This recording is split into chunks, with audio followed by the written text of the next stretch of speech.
across their boat, waiting for the boat ride in the fool's disguise.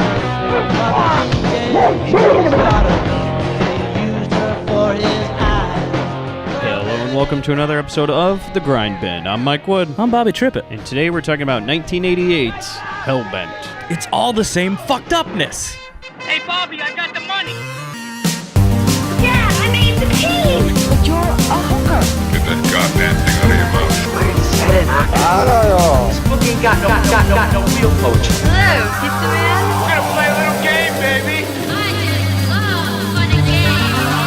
Get a little girl all hot and horny. This is Los Angeles. You could have been decent once in a while. And maybe Daddy wouldn't have had to kill himself because he couldn't get it up anymore.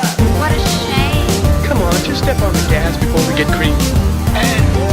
So, Bobby, it's just you and me here again on the bin. We right. just can't seem to get anybody to join us nowadays. Is it us? Maybe. I don't know. It's another intimate grind bin. Ever since we started to try and get people to our Psycho Girls cult, we've found it's a dwindling crew here on the Grind Bin. Like with any movement, it's hard to wake others. That's true. We see it the way it really is. We're going to get Tanner to come around eventually. We're working them down. No, everybody's just busy. You know how it is. But, you know, you and I, we don't have anything going on. So. No.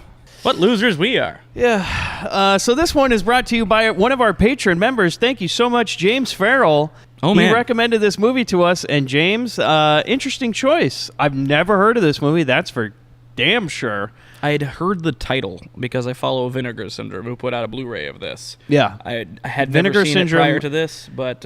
which has remastered this movie and put it on Blu-ray Oh, yeah. for who? for our Patreon listeners. Yeah. I mean, if you look at this movie on IMDb, it has like 40 reviews. It's one of those just, not even a hidden gem, just a hidden, like just buried deep, deep, deep in the IMDb Vinegar Syndrome backlog that they just were like, yeah, let's do something with this one, I guess. It's a hell of a time capsule, this movie. Oh, yeah. Like, I really appreciate that about it. Like, it is a time and a place that is... It's 1988, so it's real late to the punk scene, I think, and that's why this movie is not really, I think, more well-known. It's this weird in-between between punk and grunge. Like, when I look at that year, 1988, I'm like, oh, this should have been like 1981. Like, that would have fit in more with the time period. And with like, everything that we're dealing with. Yeah. Here. When was the Satanic Panic? Ooh, I don't know. Earlier. Yeah, I would think earlier. Yeah. I mean, you know, if you ever listen to punk music, which I have, and I still do, there's that You've dabbled era. in it? Someone's passed it Oh, to you, no, but you didn't inhale? No. I've listened to a ton of punk music. But if you listen to punk music, you know there's that era where it goes from punk to grunge, where shit gets real bad. Yeah. Like, we all love Bad Brains, you know? And then there's the new Bad Brains, where it gets to, like, metal. You're Yeah. like, I don't know if I'm on board for this, because sounds like shit. The turn of the 90s was just garbage in every way. Yeah. Like yeah, movies, late 80s, TV, 90s. everything yeah, just it like was- once you got to 88, 89, everything got real bad. And, well, look, I know there's We're a experimenting with new Cokes. Yeah, exactly. You know, why change what works? Huh? We got a Crystal Pepsi coming a couple years from then. Well, you love Crystal Pepsi, as we have established. So. Oh, it's all I want. Yeah. Listeners, send us. Yeah. Bobby only drinks clear beverages. So. That's it. Except for tonight, you have a coffee with milk in it. So. Which, thank you, Mike. Or should I say thank you, listeners? Thank you, patrons. Yes. No, I was going to say, I know it's a controversial opinion, but in my view, Black Flag with Henry Rollins is the worst Black Flag. Wow. That's bold. But the stuff before with Keith and Dez and all that, much better. Henry Rollins was just a fan who went up on stage one day because they like had a break up in the middle of a show, and he started singing, and Man. that's his career. I didn't know that. Yeah, he was just a fan. He's just a dude in the front row. He was just a dude who would come to every show, and he when knew all the words he to every had song? his opening, he just jumped on stage and Man. started singing, and they said, "How about you come back tomorrow?" And suddenly he was the lead singer of Steel Dragon. Yep, that's his career. Just like I'm Mark serious. He Wahlberg. just jumped on stage one day. So. Man, that's amazing. So him and the guy who was singing for Judas Priest for a little while. What, Rob left at some point? He was Yeah. just like, fuck this, and then some other guy just showed up one day? Yeah, they got like the biggest Judas Priest fan to come up and sing for him until Rob wanted to come back. And there was no question about it when Rob wanted to come back. What's that guy going to say no? Yeah. He's like, it's Yeah, Rob yeah, Halford. yeah, He's yeah. like, yeah, dude. I think that would welcome be back. even the same with Van Halen. Was like when they went Van Hagar, if David Lee Roth wanted to come back, they'd be like, sure, man. Okay, well, that gives me an opportunity to give my bold music statement. Here we go. I prefer the Hagar. The Van Hagar? I prefer Van Hagar. Yeah, I mean, I think I it hate is David better. Lee Roth. I really do. Oh yeah, I can't go handle his fucking shit. watch or go watch the music video for that David Lee Roth solo song. Like I'm so sad and lonely. Fuck that shit. Yeah. he's dressed as a goddamn mime. My favorite thing jumping he around. ever did was when he accidentally knocked himself out with a stick on stage. Happened. Really did. Well, he you had to know- go to the hospital and everything because he was swinging a stick around doing some kind of martial arts demonstration. He deserved between it. Yeah, I've never been happier. You know, the worst is like when you listen to David Lee Roth, Van Halen, is they always, like Panama, for example, where he has to go in his part of the song where he talks. Yeah. And you're like, can we not have this part where you're talking about how it's getting hot between your legs? I don't care. You see, You're ruining the rest of the song. I'm jamming, and then it's like slows down and goes, a little bit hot today. You're like, yeah, okay, that's... I don't need this. Yeah. I don't need any of this. Speaking of Crystal Pepsi, right now is a great Van Halen song. They used that during the marketing for Crystal Pepsi. Oh, yeah, that's And I don't right. know which one made me like the other. I don't know. So this movie, securely in the 1988 punk era, I Oh, yeah. guess. The only punk band that I really noticed was Angry Samoans is all over this movie. But anybody else, did you catch on to any of the other bands? Because I didn't. I mean, this is an era of punk music where I didn't really listen to. I'm more 1978 through about mid-80s, and then I'm kind of checked out. Full disclosure, I think I've mentioned this to you in person. Or privately, rather. We're in person now. Nice to see you, Mike. Yeah. I didn't start getting into punk music until I was 30 years old. I was a nu metal kid. Oh, no. Oh yeah, it's shameful, but I was. It's like my shit that I was listening to in high school was all like fucking Mudvayne and Mudvayne and Nothing Face. Oh, man. And just a lot of angry dudes trying to growl at you, probably wearing some kind of Halloween costume. Oh. Slipknot was big. Yeah. I was that weird skate kid that would listen to, like, the Minutemen. See, that's cool. And people were just like, what do you listen to? I'm like, I don't give a shit. Don't talk to me. Yeah, my too cool for school attitude. And so where these worlds cross is I'm looking at the names of the bands that are featured in this, and one of them's Drowning Pool. In this movie? But Wait, it's not. Apparently, it's no. It this can't up. be the same Drowning It's Pool. not the same Yeah. Drowning Pool. It's Bodies not the hit the one floor. that I loved. Not the one that Against they my stole. better judgment. Yeah. Back before his body hit the floor, that band had to stop. Actually, they didn't stop. I think they kept going. I think so. I think a fan from the crowd jumped up and was like, "I'll let the bodies hit the floor," and they brought them in. But yeah, I didn't. I don't recognize a lot of these names because I'm still kind of Getting into it. yeah. I'm only at like Dickies and Misfits. I'm still kind of figuring it out. I got a nice collection for you where you'll be exposed to some good underground punk music. Please show me, because only in the last like a month ago I went the Buzzcocks, eh? Oh man, Hey, these guys are You're only pretty scratching solid. the surface here. I'm only scratching the surface here, so I there's plenty need good. I need a Qui-Gon to show me the way. Well, me or Chris Mann, who's playing in punk bands until just recently, he definitely helped you out with that. So I hope so. so this movie shot at various locations without permits. Yeah, it Couldn't tell. It tells. Couldn't. but Oh, you I could gotta tell? say, definitely. oh yeah. There was no permit when they were filming on that bridge in L.A. They just threw up some lights real quick and they're like, go, go, go, go, go. Honestly, I find that endearing. I appreciate movies done this way. Like, we don't have any money and we don't have any permission, but fuck it, we're making a movie. Yeah, so Hellbent is like, it's pure punk in every sense of the word. It's definitely guerrilla filmmaking around L.A. They're just filming in alleys and shit in downtown, and look, in 1988, Getting on nobody rooftops. wants to be there, Like, you can do whatever the fuck you want down there because it's the definition of Skid Row. Yeah. I mean, there's nobody there. And then downtown, by the way, on the weekends on 1988, there's just nobody there. So you can just walk around with a film camera, probably get away with whatever you want. Fantastic. And they were lighting it because, I mean, they're using all sorts of gels and everything. And the film looks good. That's the one thing about it that surprised me, is that the quality of it is better than I would have expected. They're using a decent camera, and somebody knew how to light. So, I mean, it's not bad. I mean, we've been through movies on this where it's just bottom of the barrel in terms of production This is value. not even bottom 5. If you go back through No. The production through values the are good. Grindbin catalog. I mean, they were saying it's mostly handheld camera, And I'm like, man, handheld film, that's... there's no stabilizers or anything like that. They're doing a good job, so... Yeah. Capable filmmakers, for sure. We will give them that. As for the movie, well, like I said, it's pure punk in every sense. And somebody was doing something while trying to write this, because there's a lot of it I can't make heads or tails of what's going on. Oh, it's somebody with a vision, that's for sure. Yeah, a vision that they didn't share with the audience. Maybe you got to, hear them talk after the movie and it'll explain it, because there's a thing of being cryptic, and then there's a thing of just being mean, I guess. Like, where you're just going to hold back information and be like, if you're too stupid to understand, it's like, well, no, you got to kind of explain something. Like, even David Lynch gives nuggets in the movies. This is, Hellbent is one of these bands that you need to give it a second listen. Yeah. You got to let it sink in a little bit.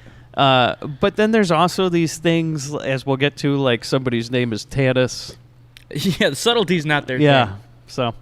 but the crew, Richard Casey, the writer and director, only 7 directing credits.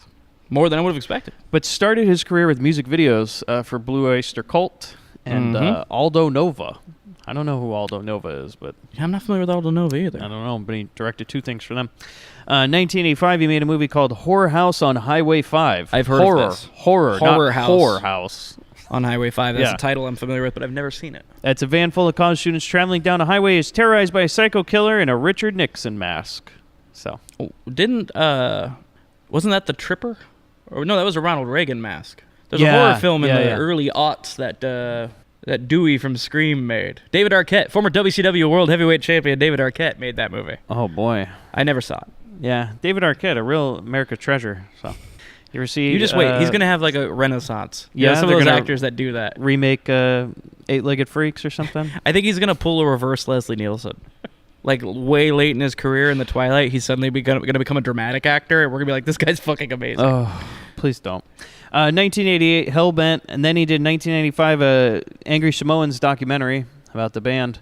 2014, Horror House on Highway 6. So he made a sequel. Really? Just recently. Huh. Yeah, 4 years ago. The cast, Phil Ward, who plays Lemmy, definitely named after Lemmy from Motorhead. Yeah. Do you think? He only has 13 acting credits. This was his first movie. Well, no, his first movie was actually in 1983. He was in a Robert Altman movie called Streamers, which I've never heard of. Streamers? Streamers is a Robert Altman movie about guys getting drafted in Vietnam and being in Vietnam and being all upset because they're all a bunch of racists and bigots, and somebody in their platoon comes out as gay. Huh. I'm like, man, that's some heavy shit for 1983 Altman. But that's what he does. So we're covering that next week? That was like, must be like some lost Robert Altman movie, because I've never heard of that one. Nor I. Huh. It must be great then. Sure. It's like when I discovered a lost movie written by John Carpenter. I'm like, how come no one ever talks about this? Then I watched it and went, Oh yeah, so you finally got that one? I finally watched I never heard Black the Moon follow-up. Rising. Yeah. Great trailer, great poster. The movie's a snooze, man. Yeah, well, that sometimes happens with Carpenter. Greatest ideas for movies, but not always the best execution. So I'd go to hyperbole on that. I'd say he's the greatest idea man. Oh, for sure. Like, I know that people really like They Live, and I know this is a controversial opinion, but I think it's fine. Yeah, I'm it's not not with you on that good. That's one of my favorite movies. Really? Yeah, it truly is. What about It's They top Live 5 is for me. so compelling? I think part of it's nostalgia, honestly, because I watched it so much as a child. Yeah. But, because I only saw it the first time when I was like 25. I'm all, yes, No, because I mean, when you're a kid, I mean, and you got Roddy Piper quipping back and forth, and you got the crazy aliens and all that. See, that's the problem, though. I acknowledge, though, that it's quips. got its flaws. I feel like that's a movie that's ripe for a remake. Yeah, because, like, Roddy Piper walks around that whole movie. He only has, like, 3 one-liners in the whole movie. I'm like, I want to see him off in Aliens. Most of it's just him walking around. I will give you that it doesn't follow through on the promise. Yes. Because you go, there's a moment, like when he gets the shotgun and he starts turning into Duke Nukem, which came later and stole all of his lines. Yeah, but that's with 30 minutes left of the movie. Yeah, he walks into the bank, he does the bubblegum line that everybody knows and loves, and then the aliens start teleporting the fuck out of there, rightfully so. Yeah. And we never really get the Rambo-esque bloodbath we thought we would. Yeah, that's where I guess it was a I'll give you disappointment that. for me. So, I mean, it's no vampires. See, that now one I'm not into. I'm telling you. Boy, that's a tough watch. James Woods is a vampire hunter? Come on now. Billy Baldwin? I'm okay. Or What a who is it? cast. I think it's Daniel Baldwin. Is it Daniel or Billy? One Does of it them. matter? It's not Alec. No, yeah, but it's one of the Baldwins and James Woods wisecracking. But you know what? There you go. He kills people the whole movie, one-liners the hell out of them. Like, he like shoots a lady vampire at one point. He's like, "Suck on that, bitch," or something. You're like, yeah, that's still rough, James. Because the thing with Carpenter is, at the end of the day, he doesn't make action movies and he doesn't make horror films. He makes westerns. Yeah, That's I could all. see that. That's The majority interesting, of his films are just westerns in Yeah. a different setting. Assault on Precinct 13 is a western. yeah, Easy enough, and that's what They Live is. It's an urban western. yeah, Even the music, going through all of it. that's true. Wonderful voice crack I just did there. Sounds awesome. Nailed it. That's exactly how It's the all right. We're music gonna cut sounds. all this out anyways. Probably. So What's it got to then- do with anything? I write really nothing else of note. He appeared in some random stuff like. I think it's come up on this show before as Spy TV. I've never watched this, but I think So man like knew all Impractical about it. Jokers or some shit? Yeah, like he was one of the practical jokers. People or something. setting up hidden cameras and shaming people? Yeah, the old pastime. Wonderful. And then he appeared in the director's recent film Whorehouse on Highway 6. He was in that. So Wonderful. Phil Ward, everybody. Then Lynn Levand, who plays Angel. Huh. This was her only movie other than 1993's Kill or Be Killed. And I read the description, and it didn't sound interesting. All right. So. I will say I quite enjoyed her in this movie. Yeah, she was good. She's fine. Cheryl Sleen, who plays Sally, who I just write down as Suburban Lady because I didn't know she had a name until 5 minutes left in the movie. I'm like, oh, fuck, she's got a name. And she's like one of our main characters. This is it. And when I say this is it, I mean this is it. Yeah, this is basically it. Her other credit is a movie nobody's ever heard of called Broken Victory. She directed a few shorts in the mid-2000s. Nope, nothing else. James Orr, who plays Spike, nothing. Man, Nothing. nothing. I know, and that guy, I was like, man. But here we get to my personal favorite person in this movie, and of course, he's the only person that did anything else. David Marciano, who plays Tanis, apparently hired on the spot for his audition. I would love to see that audition. He apparently walked in. What line from this film did he nail so fucking hard? This guy is great. Like, he really is the one actor in this movie. Right there. Because Stop right there. He's the one actor in this movie. Yeah, he is. It really feels that way. He is great. He is just chewing it up. He's loving just being in this little punk movie, getting to play Satan. Oh, I'm sorry, Tanis. Holy shit, Mike. You mean to tell... That was What? an anagram this whole time? You think so? Oh, man. He's apparently hired on the spot. Longtime character actor in Hollywood, appearing in various movies and lots of TV shows. I remember him from a show I used to watch called The Shield. Oh, the Michael Chiklis show on Yeah, FX? he was in 4 seasons of that show Who as was the he? character of Billings. Which one's Billings? Billings is... So you watched The Shield? Yeah. Yes, Billings came along later, and he was Dutch's partner. Okay. Like, he was the bald, older, No curmudgeon-y shit. guy. Yeah, he was in The Shield. Oh, man, I loved that show. Yeah, me too. That show was great. I always tell everybody, I'm like, The Shield was awesome. I watched all that, everything from that. You know one of the actors from that show got locked up? Oh, yeah, the one guy... He murdered his wife. Yeah, killed his wife. He was Horrible. in Boogie Nights as well. Was that he? guy, yeah.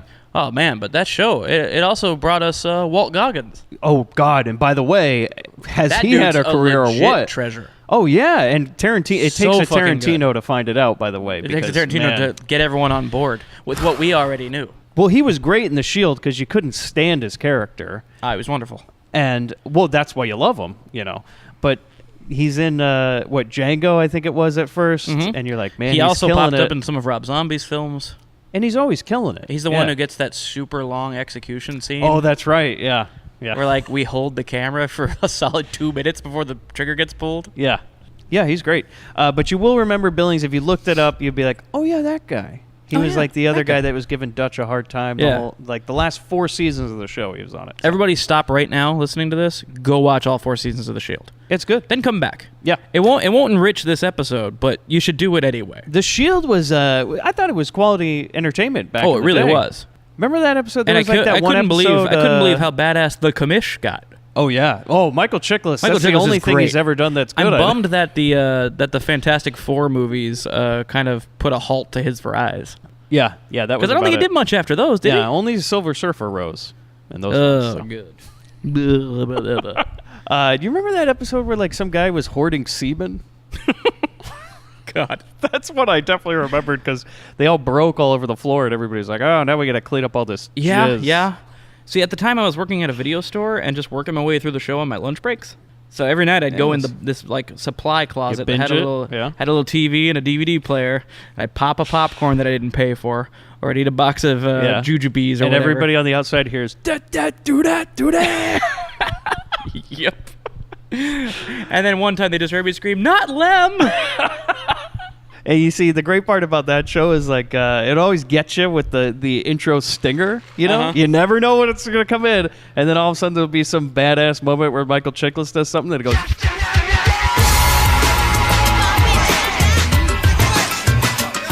and you're like, yeah, Get him! All right, so we get into this movie, and by the way, you can get this movie from Vinegar Syndrome. It has a Blu-ray of it, so if you're interested, that is the way to go. If you want to watch it first, it is streaming on Amazon Prime. That's true, yeah. We watched it on Amazon A lot of Vinegar Prime. Syndrome stuff recently went up on Prime. That and Arrow, they've really just loaded a bunch of those. Which is great because both of those are labels that do a fantastic job on remastering movies you have not fucking heard of. Oh, yeah. And so it's kind of fair to provide a way for people to give it a test drive before they decide if they want to own it. Yeah, which apparently this one has a bunch of extra features and stuff, so I'm sure it's good. And that's cool. We are not paid by Vinegar Syndrome, nor do we have a copy of this, so we're just promoting it as they've done a good job. We'd sure like to be. Yeah. But we're not. So we open up a shot on the desert. I'm sure you recognize the location. It looked familiar, but it's Vasquez Rocks, which anybody who visits L.A., go visit Vasquez Rocks. Mm-hmm. This is where they filmed countless episodes of Star Trek. That makes sense, because I thought the Gorn was going to show up. Oh, so many movies, so many sci-fi movies, a bunch of random movies, like Jay and Silent Bob filmed a scene there and all sorts of stuff. If you go there, it's usually pretty crowded on the weekend, but they have a big board of like all the movies that were filmed there and all sorts of things. Is Hellbent written on that board? No, it is not written on there. So That's we need to go out there and add Hellbent to the board. Well, I can guarantee you that they didn't have permits because it's not cheap to film there. So and I was like, not on the books. When I first saw this movie, I'm like, what the fuck are they doing at Vasquez Rocks? I'm like, is this like a high-budget film? Oh, no. I'll tell you what they're doing at Vasquez Rocks, Mike. They're, as you said earlier, punk through and through. They're singing a Ram Jam song. As everyone knows, punk legends, Ram Jam. Yeah. Their hit Black Betty. Yep. Bam-a-lam. Yes. So we have this one guy. Now, let's introduce. So I just call them like the Devil Gang. Yeah, they're the Devil's Rejects. Yeah. They are the Devil's Rejects. That's yeah. Thanks, Mike. There you go. So one of them, the guy who's singing, looks like a droog. Like he looks like a droog out of Clockwork Orange. Yeah, he's got the hat. And this guy, his whole shtick is that he's perma-drunk. Yeah, well, he's ingesting any way that he can, any substance that he can at all times. And he also, at some point, starts getting heavily into the huff. Like he starts huffing bags full of something. Yep. Then there's a guy, Spike, who just has like long hair. He's kind of like the most normal looking, I guess, out of all of them. Talking about T.J. Miller? Yeah, the T.J. Miller to this crew. And then you have a guy who kind of just shows up randomly, as I put like World War I pilot, because he wears like a weird pilot hat. And then Billings from The Shield, who is Tanis. Which, by the way, he still looks exactly the same as he does in The Shield, just with a little bit browner hair. Yeah. Because he's still got the same, like, balding head. Like, you could tell, like, it's going to go any day now. He's hanging on to those few threads on the top, you know? And the second it did, he got a call from Michael Chiklis. And so they're just hanging out, like the Devil's Rejects are hanging out, drinking, singing Black Betty on a rock, right? Like you do. And then Tanis just walks up and he says, "Gentlemen, let's ride." And that's how the movie starts. We get the title and credits. And hey, clear enough for me, I guess. I'm on board. Are these the heroes? Are these the villains? I don't know what's happening. This, to me, felt like they definitely just filmed this one morning before anybody was at Vasquez Rocks. Just filmed it real early as soon as the sun came up and just said, we're going to put this in the beginning of the movie. It felt I think there was probably a it. cut in the center of this, one of the transitions, because someone off camera went, "Sir, you're not allowed to film here." And they went, "Gentlemen, let's ride." Yeah. And they got the fuck out of there. So then we cut to our main character, Lemmy, who is definitely not as interesting as Tanis and his crew. No. Lemmy, now here's the thing. We're going to get into it.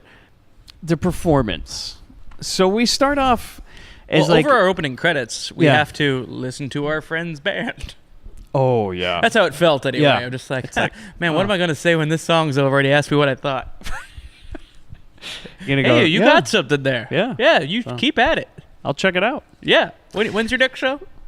So Lemmy write. No, you never. That's the mistake, Bobby. You can never ask when the next show is. Well, then you say, I think I'm free. I'm not sure. I got to check on that. And Yeah. then never follow Just up get back on to it. me. I got to get back to you about when it's like when you asked me to record this show. Yeah, exactly. I think I'm not busy. I got to check with my wife. You know that's not true. Spoiler, You're the one. he never checked with his wife, and he's here every fucking time. I'm the first guy here, too. Bobby's the most responsible out of anybody actually on this show. He's always like trying to book it 2 weeks in advance. I kind of am, yeah. So Like Cal Ripken of bad podcasting. Lemmy rides his motorcycle through L.A. And a lot of footage they just got by riding next to him with a van while he's riding around. They're driving by all of our other non-permit movies. Yep. I'm sure Future Kill was happening just down the block. And then he goes to Angel's house, who's his girlfriend, who's also in the band. Their That was a bit of a relationship's not surprise, really because you don't get the idea that she's also in the band until she suddenly pops up at the show. No.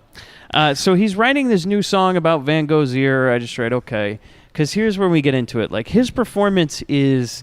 There's a lot of, like, let's take it from one. Mm-hmm. And I don't know if it's intentional or not, but it looks like he's fucking up on camera. Yeah. Because now, as we go along, like, he starts to do a lot of heavy drugs, and he's stumbling more and more. But I feel like he was on drugs anyways. Because Yeah, he's he really, was already a little floppy. Yeah, he's from having a day hard one. time. And I was like, is he like a singer or something? Like maybe a punk singer? No. Because I thought maybe they're like, oh, we're going to cast, a guy in a band. Oh, you mean a legit one? Yeah, yeah. You mean the actor? But no. He just perfectly captured terrible musician.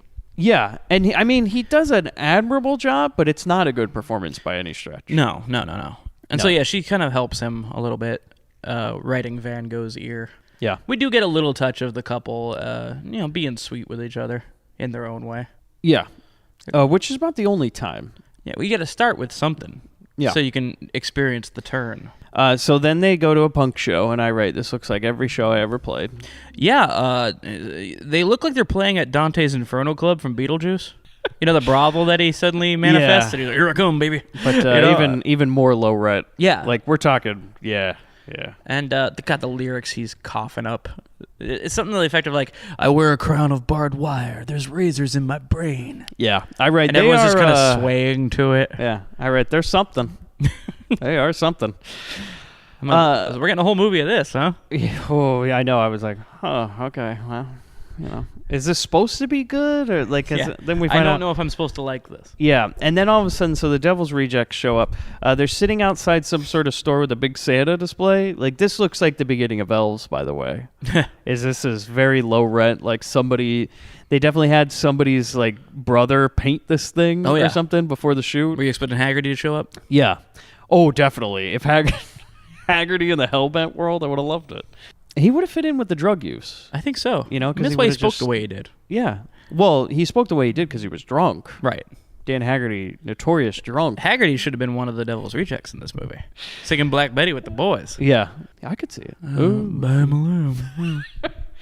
So they're sitting outside on some sort of, the Santa store. Yeah, I think we're outside the mall. I think it's just Santa store. Because It's all where you it go says buy is Santa stuff. Santa. And there's like a big Santa display. Okay, see, I thought we were at like a mall where Santa was going to be inside with the kids and Maybe. all that. It's like, it's Christmas time. Now, there's only reason they use Santa, Bobby. It's not like this movie takes place during Christmas for a reason. There's only one reason they use the word Santa. And why is that, Mike? Well, what happens is that some guy in a motorcycle pulls up, and then he gets in his Santa cosplay. So he gets like the hat and the beard and everything. And then he just goes out in front of the store. He goes, there he is. And we watch like a little baby walking in front of the store. I'm like, oh no. Then there's just a fucking drive-by. We have Santa doing a drive-by on a motorcycle. Yeah. And he so- kills this random guy and this lady. So don't call Haggerty, call Chuck. The fucking commies are attacking It really again. does seem like Richard Lynch is going to show up. It did. It had such a Invasion USA vibe. I was like, oh, is that what we're doing here? No, I don't we're think doing, they really. We're doing strung out post-punk Invasion USA. I'm kind of here for it. Oh, maybe. No, but that it just kind of devolves in all sorts Yeah. of ideas, We got too many ideas for that. See, that's what made Invasion USA so great is no ideas. Yeah, there was just nothing. None. Yeah. When you get Chuck Norris to write a screenplay, it's he's The first thing he's cutting is the ideas. Oh yeah, no, he He's the one guy who's like following the Sid Field book beat by beat. You know what I mean? He's like, no, I'm sorry. On page 5, we have to establish this. And they're like, Chuck, those are just guidelines. Like, you don't have to. He goes, yeah, oh, really? Is paying taxes just a guideline? He refers to it as the laws of filmmaking. Like, no, it's not a law, Chuck. You don't have to. I obey the law. Yeah. Chuck Norris notorious for only driving 65 on the freeway. And in any movie, they're like, Chuck, you got to go a little bit faster. He goes, nope. Hey, if he gets away, he gets away. I find him later. Uncle Sam tells me 65, and that's where I stay. I respect my government and my flag. And I'd advise that you do, too. I like this idea of, like, Chuck Norris just being, like, no matter what, obeying the law. Like, just always, no matter what, no matter how inconvenient it is, just, law's the law. He only gets it up for justice. Yeah, he gets hard watching Cops. That's what it was for him. So. And so this drive-by happens. Yeah. It's horrible. Oh, yeah, and he shoots... the most tragic shoots victim. the mother... Oh, sorry. I just ruined it. Please, yes, go the ahead. most tragic victim. No, I was going to say the Santa sign. Oh, okay. Because, he shoots some mom, whatever. Yeah, the kid lives, which, by the way, apparently that was the director's kid. Oh, no wonder the kid lived. Yeah. Some people do go down, unfortunately. But more importantly, the Santa sign has fallen to the ground. Victim of this drive-by shooting. Here's the thing. It wasn't just fallen to the ground by shooting. In the chaos. When the actor gets shot, the male actor is like, grab that Santa on your way down. Grab him. So he does a Chevy Chase pratfall. Yeah, because he goes, oh! He starts grabbing whatever he can. He grabs the Santa and, like, pulls it over to this exact spot and everything. They go, perfect. Places it down on the ground perfectly so it reads, Satan. Wow. We're hellbent now. And, at this point, me on my H train, I'm just like, this is fucking deep, man. This is deep as all hell. You were high too? Perfect, because I was on my couch going, fuck! Yeah, exactly. I was like, well, if I'm going to put myself in 1988, better pull out some of the old heroin, This was some Westworld twists, man. I couldn't believe it. The old, what do you call it that everybody's? The old opioids. Pull out some of them opioids. I was having a crisis. So we're back at the show, and I guess now we're into the ballot stage of the show, which is usually the bathroom break. Yep. Do you ever go, so you didn't see many, punk shows, I'm guessing, but Not every back time in you the go day. to a punk I've been show... to a few since, but, Yeah, but when you go, when I used to go to, a bunch of punk shows in the early 2000s when these bands were, getting back together, Yeah. And they always have that, one ballad on the CD, Sure. where it's a little bit slower, and you're like, oh, yeah, it's a good time to maybe just go outside, catch a breather. Yeah, time for another drink. Yeah. So it's just Lemmy and Angel singing a cappella. It's basically what it is. That's fun. Yeah. So then, I'm sure we're going to drop in some of this so the listeners can know what we're talking about. Oh, yeah, they'll be tortured too. Oh, death, please spare me over till another year. So then we go to the bathroom after the show, and I said, Lemmy's approached by Tanis, right? And he goes, in the bathroom? Yeah, well, he's a music manager, which usually you want to approach your potential clients in the bathroom. Catch them when they're weak. Catch them with their pants down, so to say. This business transaction is going to end with a handshake. Well, let me tell you, Bobby. There's nothing more of a power move than handing a guy a business card with his dick out. That's right. Dominance. So he's apparently some sort of music manager, and he wants Lemmy as a client. I go, wait, you heard the music though, right, Tanis? I know you showed up late, man, but you've heard this, right? It's not something you might be interested in. Maybe wait for the next act, His full name's Tinnitus. Look, it's a punk show. They don't put him on last because he's the headliner. They put him on last because he's the guy who drew the fucking short straw, and they're going to be there late for closing. Yeah, your best hitter doesn't necessarily bat cleanup. No. Yeah. Yeah, he's not batting ninth, right? So they heard the music. Lemmy says, we aren't ready for a big-time manager. I go, that's true, you aren't.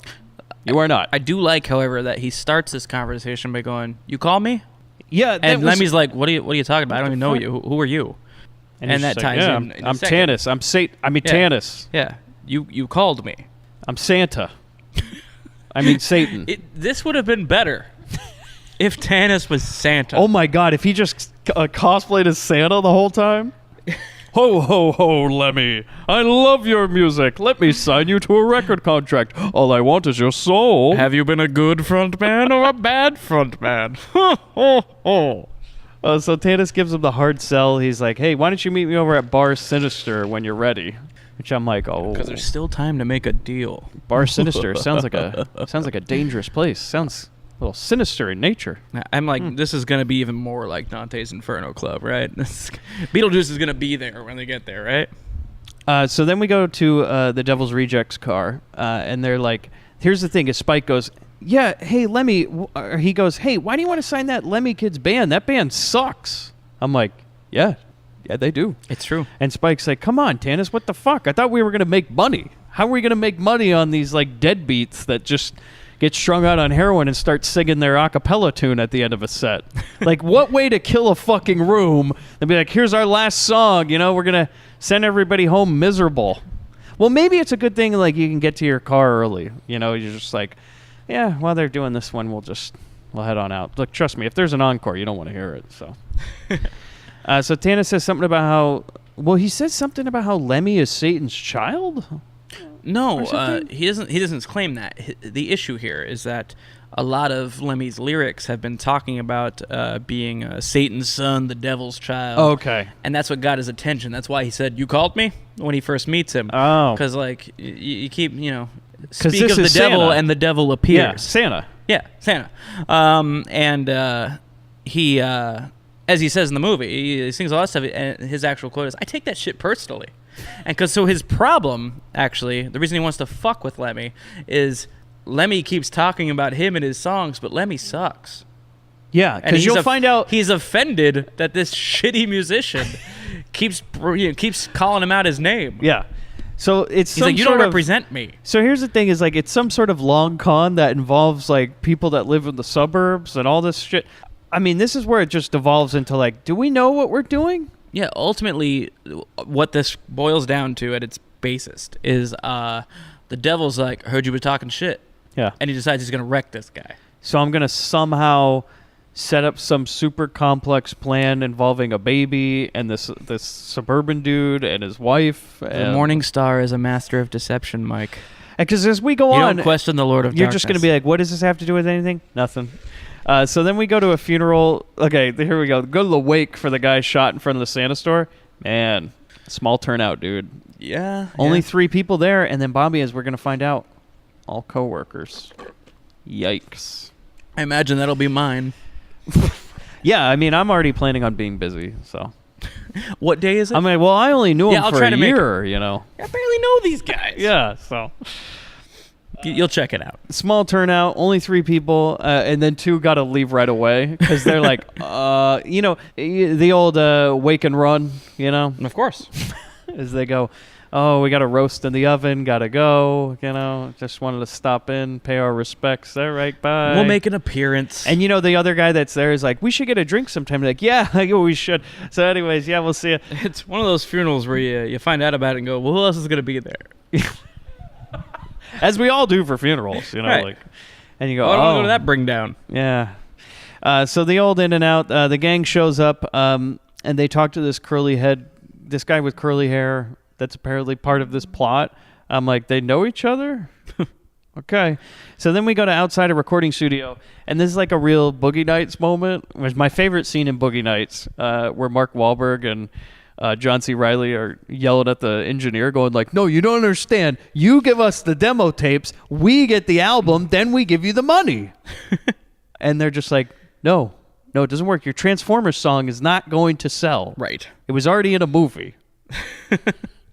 Best part, that's one of my favorite movies, by the way. I love Boogie Nights. But that is always one of my favorite parts, is when they're trying to get their demo tape. That's exactly what they do in this scene. This absolutely harkens They to won't that. give us the demo tape because they said they need to pay us. And he's like, but don't they understand that you get the demo tape? I'm like, did Paul Thomas Anderson see this movie? And I will say, absolutely. Definitely. Anderson, you're a hack. There you That's go. all this comes down to. Call another we've one out. outed another one. One of my favorite modern filmmakers, if not my favorite, hack. Sorry, dude. It's got to be hard for you, Mike. I'm sorry. I know. Though I will say, the engineer at the recording studio in this movie is probably my favorite character in this thing.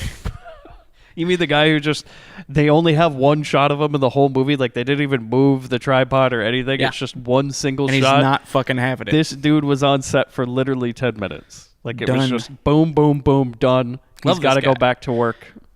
So Lemmy and Angels, they show up. They're like, yeah, we can't get our tape. We owe them too much money. Yeah.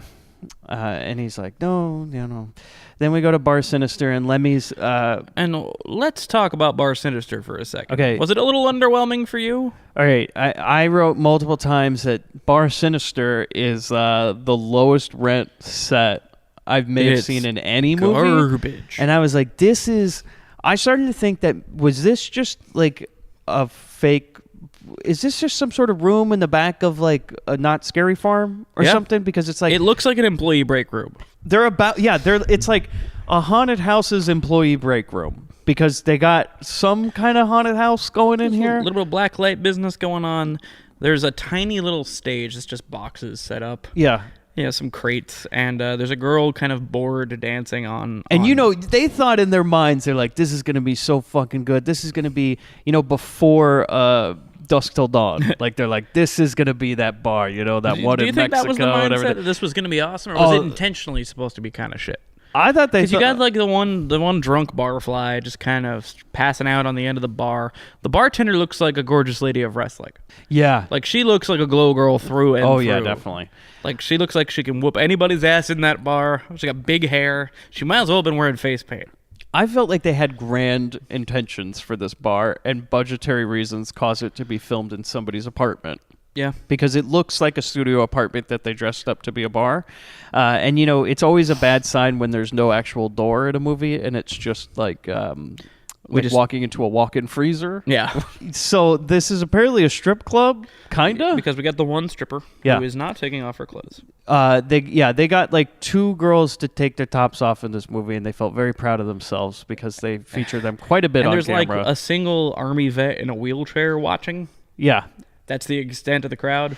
Yeah, there bar... isn't room to put a crowd in. And the bartender, I don't know if they even serve drinks, because at one point I just saw red cups. I'm like, no bar serves drinks in red Solo cups. I mean... To be fair, I'm certain there are places in this great country, this allegedly great country, that serve Solo cups? That you're going to get a Solo cup of something at a bar. Probably. That looks like this bar.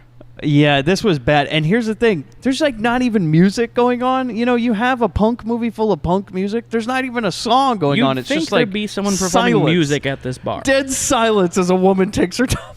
How uncomfortable must it be to For be in a everyone. strip club that's well lit, for one, which is... Yeah. Yikes. Just listeners, imagine for a second, you're at a strip club, the lights are on, there's no music, Yeah. and someone's dancing. Yeah, you're watching a sweaty girl dance with no music, and you just hear the click, click, click of heels on a plexiglass runway or something. Yikes. And by the way, there's not much of a stage. The stage is just, like you said, Bobby, it's like a crate that they painted to look like a stage with like a fake skeleton. Like, it's just whatever they could get at the Halloween store on sale. So then Lemmy goes in. Because he asks, where's Tanis? I need to talk to him. And they point to a door that has a sign that says, keep out, this means you. And they go, well, he's in there. And I'm sure you noticed this too. Bobby, welcome our best performance of the movie. Guy at the bar. Oh, man. Holy shit. It's the rules of these kinds of movies. You need the harbinger. Yes. You need the person to say, don't do it. Yeah. You're doomed if you go any further. Yeah, so the director's friend Yes. reaches over and grabs Lemmy, and we're going to play the line. Don't go through there. Forget this place. He really, really tries to get that line out. And He did his best. That's a wrap on that guy. I said he might beat the Grand Central Station girl. Oh. Might be. I wouldn't rule it out. Might hear him on the next Binnies. Worst performance, only one line. Lemmy walks down a bunch of red hallways until he reaches Tanis's office, which I'm like, this just looks like the end of Future Kill at this point. Oh, yeah. Bunch of red rooms, where he apparently just plays chess with his gang. So, Not again, just chess, but it looks like the pieces are glass dildos. Yes, yeah. It's like a weird... I guess because he's the Lord of Darkness? Well, it's what they got on sale is like the sex shop version of chess, I guess. It's just a bunch of phallic pieces of glass. Yeah. And I was like, oh, well, somebody watched Seventh Seal. Oh, the famous dildo chess scene in Seven Seal. I remember it well. Oh, Satan plays chess with people, or death plays chess with people. Huh, okay. And then I just wrote at this point, I go, doesn't Lemmy see that the name Tanis is just Satan jumbled up? Doesn't he see it? Or Santa? He's either Santa or Satan. We're trying to figure it out at this point. What's an ass mat? So then this is when we get, I'm sorry, they got 3 people to take their tops off, and this girl won't put her top back on. Is they just have some girl walk out without her top on, and the Droog is like got his hands all over her, and Tanis goes like, hey, leave her alone and give her top back. Then she just stands in the background while Tanis is having a conversation with Lemmy and just tries to put her top on for 5 minutes. It's tough sometimes. It's like at one point she puts her top on his pants. Then she's just trying to go like, wait, is this inside out? And oh, Duke's no. just there in tidy whities and his hat. Yeah. And we're just watching this go in the background where we're supposed to be paying attention to a conversation that is just, hey, yeah, I want to sign your band. You want to be rich and famous? And he's like, yeah, whatever. He's and he like, goes, I can make that happen yeah. as he just signed this contract and give me your soul. And he's like, soul, man. And I don't know. he actually says, between you and me, I doubt any of this immortal soul stuff is even legal. So he's not signing shit, man. Yeah. And so they go to a handshake. Well, the one part I did like is that Tanis just plays this all off like a joke. He's like, no, the soul thing, that was just, we put that in there because we thought it'd be funny, you know? Right. And he's like, but seriously, sign that paper, right? And he's like, It's all a no, big joke, man, but no. you should do it. And then he goes, well, how about we have a handshake deal? And so they do. Yeah. They shake on it. And then after Lemmy leaves, They talk a Tanis- little bit more about the soul stuff. Yeah. It's a real sticking point in this negotiation. It's like, you're not getting past it. He's like, so Like, about that it soul is thing. for your soul. He's like, Tanis, you kept telling me that was like a joke. And he's like, yeah, but no, seriously, though, if we were to, somehow make a deal where I get your soul, like, that would be cool, right? No? Okay, well, we'll talk about it later. How about we go record some demo tapes, and we'll see how it goes. But just keep the soul thing in the back of your mind. I mean, nobody actually believes in a soul. So it's all okay. And by the way, my name is Tanis. I know it's close to Satan, but look, it's also close to Santa, all right? It has nothing to do with anything. It means about as much. Yeah. And then once Lemmy does leave, Tanis turns to Duke and goes, he's a fucking asshole. Yeah, everybody hates Lemmy. Like, even Satan's like, man, fuck this guy. Yeah, and the audience is like, yeah, no, fuck this guy. Yeah, that's an issue I have with this film is I don't know whose side I'm on. Oh, I didn't not know there. rooting for I didn't know Lemmy there was here. a side to take. But shouldn't there be? Well, I'm on the side of the suburban mom, I guess, when we get to Actually, that. yeah. So we go to this suburban house, and these 2 white people that were at the funeral. It's the Joneses. Yeah, they're just hanging out. We don't know shit about these people. No. We don't know how they're connected to anything. Because at first you're like, oh, is that the kid that was in the drive-by? No.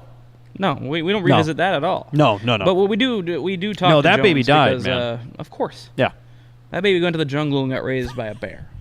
But we're shaking Jones down, you see, because well, the Devil's Rejects show up. We didn't say that yet. Sorry, the Devil's Rejects show up to up. Jones's house. Yeah. They want to talk to him because they want their money. For what? We vaguely start to explain. You see, he was running some kind of operation for Tanis, and he started skimming a little off the top. Yeah. Which you don't do with a bad man. This was just the most confusing thing is like somehow he's involved with them and he's like skimming money and putting in a bank in the Cayman Islands. He's basically and he's a tax evader. He's the devil's banker. It's like, man, you get into it. You're like, this shit goes straight to the top, man. The fucking Satan isn't paying his taxes. Satan himself is like, dude, you're gonna get the IRS down on me. He's like, Cayman Island shit, man, we can't be doing this, Jones. I don't need fucking auditors coming to hell. Yeah, can you imagine the auditors coming over to Bar Sinister? I mean, it's not going to be a good day. Yeah, we know who you are, sir. We don't care. Now, you expense this chess set? No, I use it for work, I swear. I've tortured all kinds of people with this. I'm sorry, we don't take, I don't know how we're supposed to tax souls. Just Satan with his head on his desk. Oh, God. So he goes back in the house. Okay, so basically we find out nothing really. He just goes back in the house, and his wife's like, what the fuck is that? Why is there these, Devil's Rejects in our backyard? What is this even about? And he goes, look, nothing's happening, but let me just tell you something. We're going to be real rich. And Yeah, she's he like, explains it to her. He's like, I'm not doing anything wrong, but I've done something wrong, and we're going to make some money. yeah, he's like, look, we're gonna be rich. Have you heard of the Cayman Islands? She's just like, are you doing something bad and illegal? Imagine, Mike, you got caught up in something super fucking illegal. Like, Yeah. you could get murdered for doing this.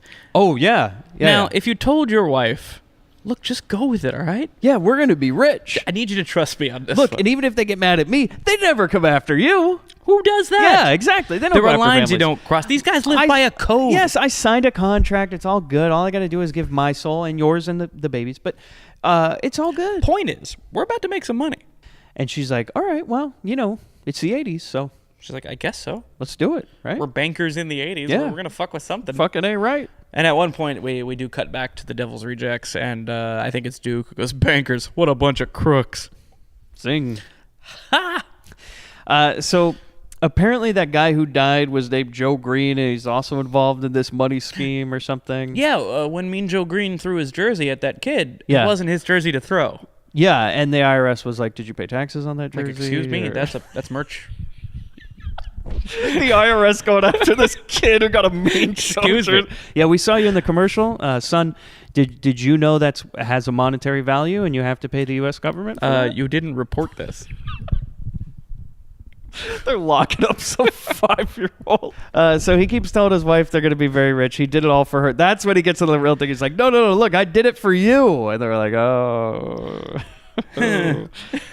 So then we go to the Devil's Rejects, and the other guy for the funeral's in the car now, like the curly hair guy. Mhm. He just shows up, and they're like, This guy's name is Mel, the overweight gentleman. yeah, and he's just like, no, I don't have the money. This other guy has the money. Because that was part of Jones's thing. He's like, you got to talk to Mel about it. He's the guy who worked with me on Yeah. this banking operation. And then he says, no, you got to talk to that guy. He's the one with all the money, offshore And accounts. The rejects aren't having this run around. Neither is the audience. We're like, I can't understand what the fuck. Right. Like, what this dude's talking I'm about. like, who even are these guys? What are we doing? No, I don't know. We're padding the screenplay. Yes, yeah. Runtime. And And so- man, when you're writing runtime on heroin, I mean, woo. Yeah. So something about being tied up in banking or something. He's like, look, I'll get you all Yeah, your it's all money. tied up in this banking bank, thing. You know, That's when we get to bankers. What a bunch of crooks line. yeah. Then they pull in the middle of nowhere. Well, not really. They over by some into train a- tracks. They pull into a train track, and then they go, okay, run. And then he's well. And they say take a hike. Here's the thing. Okay, I've seen enough movies. Yeah, it's gonna I'm be the not same going to thing. run. Look, I know what's going to happen anyway. Well, hold on though. You do have a shot. Do Because ya? where are we? By the train tracks. We're in a fucking train yard with a bunch of trains You can go hide and behind the buildings. trains.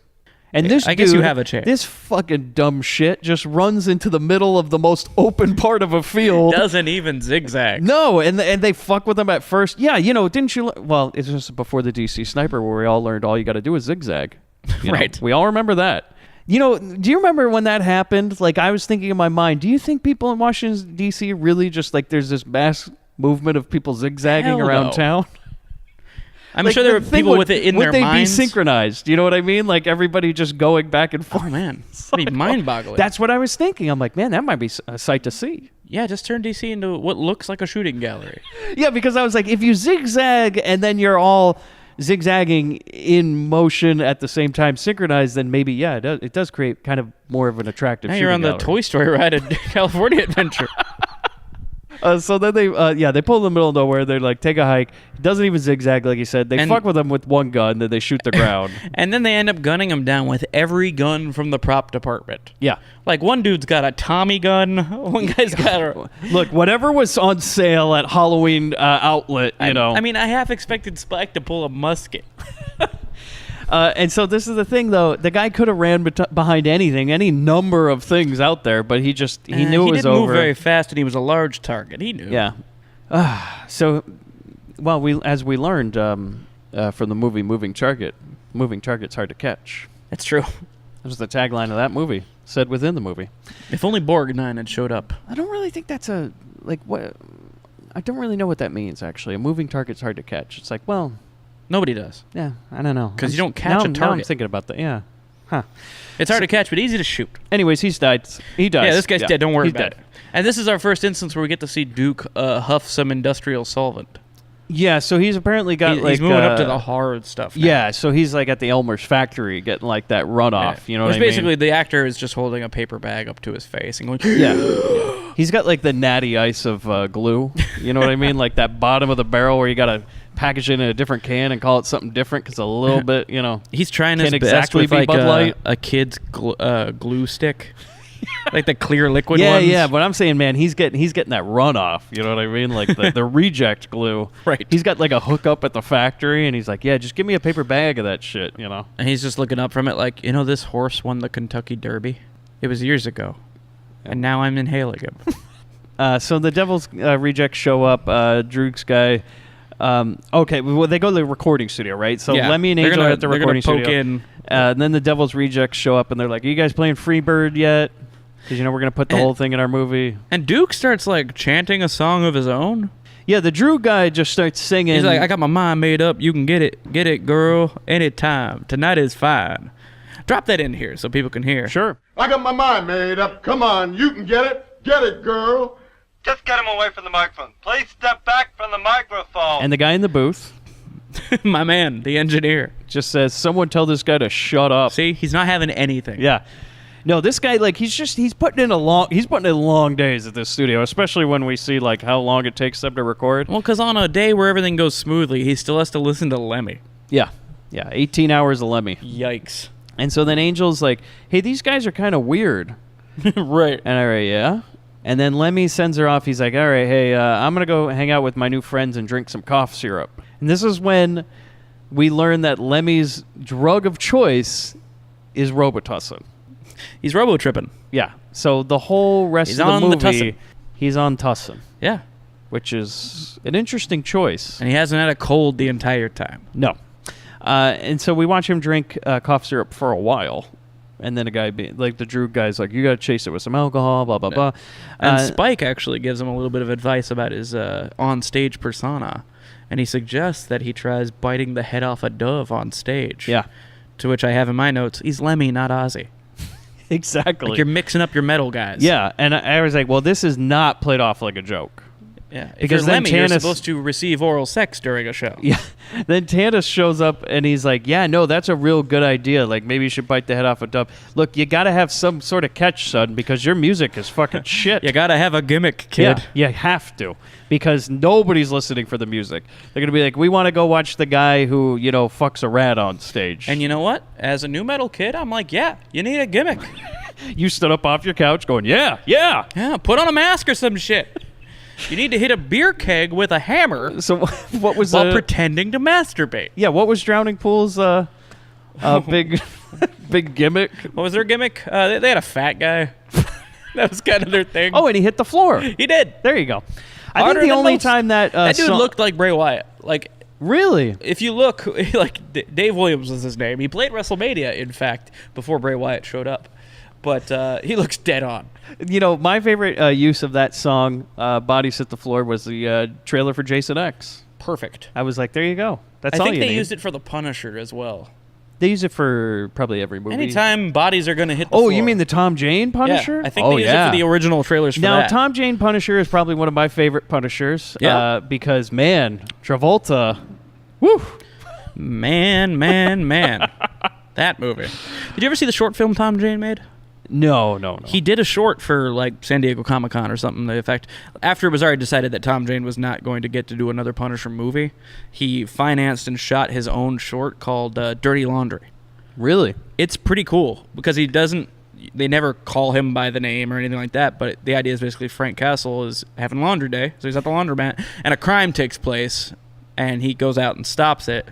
And only at the very end do you see one of the shirts that he was washing. He throws it to some kid that he saved, and the kid unfurls it, and it's the Punisher T-shirt. Oh, and then the IRS comes up and says, And then the "You gotta IRS climb shows that." up. The Yeah. same guys who busted the devil. Yeah. Chuck Norris comes up and says, "I'll need, He's like, make sure you get a receipt." Excuse me, that's it's not your intellectual property. You see some kid taking his Mean Joe Green jersey to like an appraiser. He's just not Trying today, to figure kid. out- Not today. So they get the. Then we go to like a show with Lemmy and Angel's band. They get in a fight before the show because Lemmy wants to hang out with Tannis and the boys after the show. You know, these are his new friends. They want to drink cough syrup together. It's the same thing that happened when I joined this show. Yeah, I kept telling you, like, well, the only way to get on the Grindbin is if you drink this whole bottle of Robitussin. You got a robo trip with the boys. Yeah, and let me tell you something. They took that active ingredient out of there. So now it just makes you feel sick. You can drink it all day. It's not going to do what you wanted.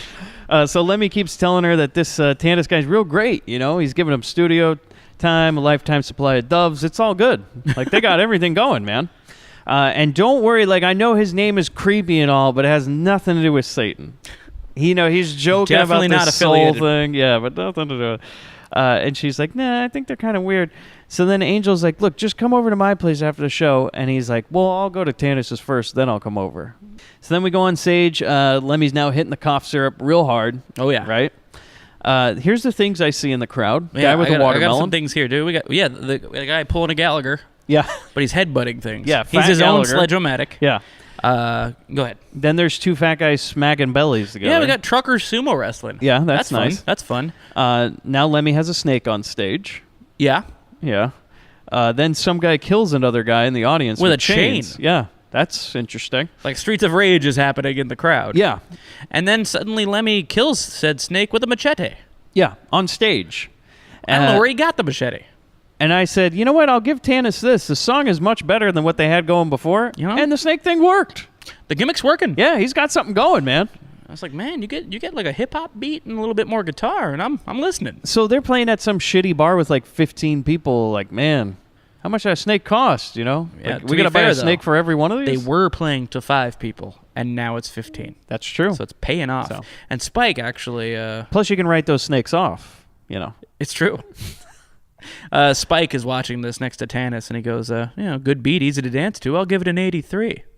Thanks for the reference, Spike. That's good. So then we're at a party at Bar Sinister. Lemmy and Angel are there. And Tannis is like, hey, I really liked your new rat and snake act. Just really working on stage. And I go, rat? I don't. What do you do with the rat? You know, what you don't see. Yeah, maybe at the end of the show, it's kind of a G.G. Allen thing. A rat, it just appears. Jesus. Well, you know, you got to do what it takes to get an audience. See, Gigi knew. Yeah. Did you ever listen to, like, real old G.G. Allen? No. Where he was, like, a pop singer? No, I haven't. Now, what's really funny, like, listeners, go back and listen to the original G.G. Allen, like, demo tapes from, like, 1977. He's singing songs, and he's like, girls, girls, girls, girls, gimme, gimme, gimme some head. And it's all poppy, you know? And he was like, this needs something. What if I shit myself? Yeah, yeah.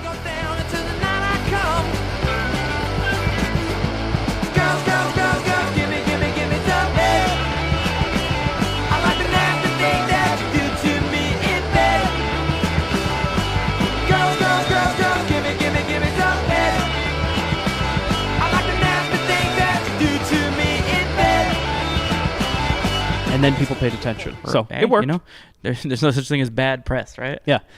That's true. Yeah, it worked for him. So we're at the party, right? They're talking about the rat and the snake. He introduces Lemmy to a new girl, Mabel. Well, and then she immediately corrects him and says, it's Michelle. Yeah, and he's like, I don't care. I almost feel like the actor was just like, yeah, whatever. I'm just rolling with it. Right. And he tells her that Lemmy's going to be bigger than the Beatles. I go, okay, let's not get ahead of ourselves here, Tannis. Like, we played one show, the snake thing's working out, you know? Is this like a reference to, like, was it John Lennon said they're bigger than Jesus? It's got to be, So they're bigger right? than Jesus. Yeah. Lemmy's going to be bigger than them. Yeah. Because Lemmy is God. And as Wayne Campbell taught us. Yeah, So Lemmy is God. He's clearly bigger than Jesus. And if the Beatles are big, it all makes sense. And she's like, whatever. And then we watch a slow motion kiss between them. And so, like, Angel's at this party, and he's making out with some random girl in front of her. The devil has tempted him. Yeah, and then Angel just listens as Spike does his fucking deep drug thoughts, where, she has to listen to this guy on heroin go on and on about, his visions. More ideas. Yeah, and it's like, yeah. See, I'm with Chuck on this one. I don't need this. It's like, sometimes you ever had that point where, like, you smoke weed and then you're talking to people and you're like, I know that I'm saying things that nobody wants to hear at this point, and I got to shut myself up. Oddly enough, I don't do that. Yeah. When I'm high, I just get very easily confused, and I'm frustrated by that. Like, that's it. I don't get... So you spend your I don't get time munchies. getting I high. don't suddenly figure out all the secrets of the universe. I just get dumb. So you spend most of your time being high, getting mad at yourself for being dumb. Yeah. Because like someone else is trying to tell me the mysteries of the universe, and I'm like, no, this shit's making sense. Damn it! God damn it! I can't follow this. That's an interesting effect that you would want to keep replicating. It's weird, right? Like, but on the other hand, though, my body feels really nice. Yeah. You're like, I just feel like checking out from reality for a few Basically, hours. yeah. Here. I just want to tingle all over and be left alone. Yeah. So it might have helped with this movie, Bobby. I don't know. I should have tried it. Yeah. So Instead of watching Westworld, when I'm like, what the fuck? Yeah. Everyone's well, that'll a make robot. anybody feel dumb. So Lemmy comes up to Angel, and he goes, if you really want to see your mind, you got to be ready to rip your skull open. All right. Oh, okay. Well, hit It's a that hell of a cough line. syrup, you know. Yeah. That's actually the tagline for Robitussin. Which he used without permission. Yeah. Chuck's going to show up. So then he makes out with this new girl on the ground in front of Angel. Yeah. And all right, what the hell's going on?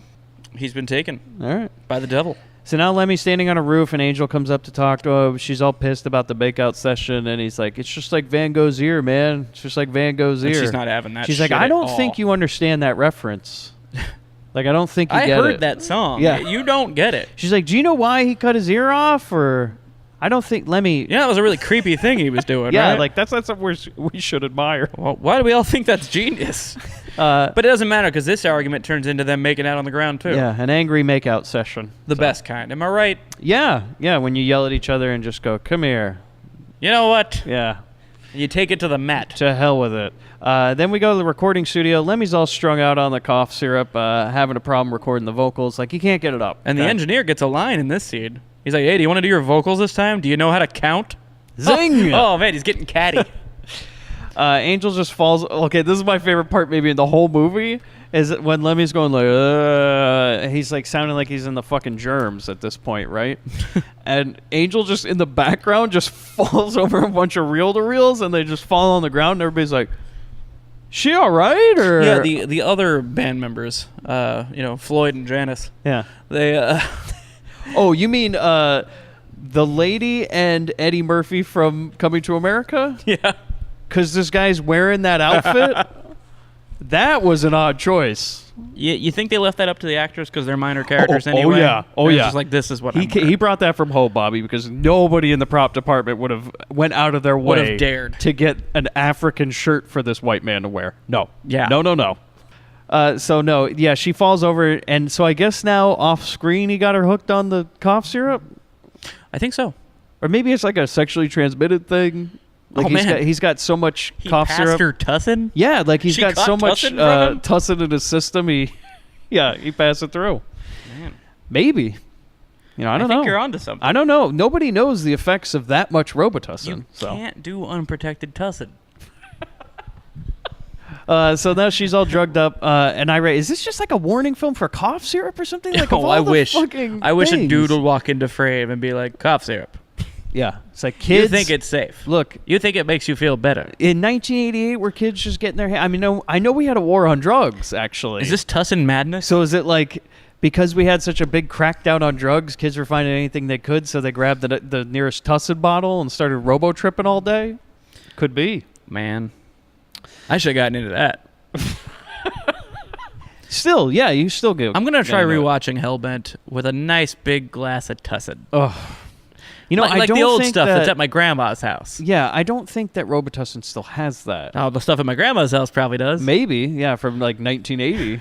If I could even get the thing open. I think people still try and do it, and I'm just like, no, I think you're just gonna make yourself sick. Like, I think they took out the psychedelic, whatever effect there was in it. Like, I think it's like when you eat half a brownie. It's like, oh, it's not working, but it's gonna end up working. You just gotta wait. It's like, okay, look, you can either drink a whole bottle of Robitussin or you can eat a mushroom. Maybe you're just better off eating the mushroom. Let's go the simple route. Right? So I could eat one gummy bear and end up fucked up an hour later. Yeah. Perfect. Give me the gummy bear. Or you can go into Walmart and buy yourself some tussin and choke that shit down. If there's one place to try that, it's Walmart. I could join the 8 other people in the parking lot already doing that. I think the employees just got to walk around and they're like, no, I got a cold, as they down multiple bottles of Robitussin. Buying boxes of Sudafed. Did I ever tell you about the time I went to a Sprouts Market in L.A. and everybody that worked there was high as shit and couldn't help me? Everyone was too high. Everybody was too fucked up. They were like fucked up. Like they had a team meeting out behind the dumpsters. I don't know what was going on, but it's near a Zanku Chicken, which if you know Zanku Chicken in LA, famous, they did a whole Curb Your Enthusiasm about that. It's good stuff. It is good stuff. So we're right next to the Sprouts. I'm like, I haven't been at Sprouts in a while. And I'm asking the guy, I'm like, can you tell me where the coffee is? And the guy goes, coffee? And then he drops the thing on the ground and it just rolls the whole aisle, right? I go and I pick it up for him. He's still standing in the same spot. I hand it to him. He goes, oh, thanks, man. I go, so about that coffee, what aisle? He's like, I think it's over there. I had a similar experience once at a Ralph's in Costa Mesa, California, where the bag boy kept kind of chanting to himself, crazy man, crazy man. Oh, that's crazy, man. No one was talking to him. Crazy, man. Oh, that's crazy, man. He wouldn't stop doing it. I was like, is this guy... Sir, are you all right? Oh, man, crazy. And at the end of our transaction, went, now I'm going to go kill myself.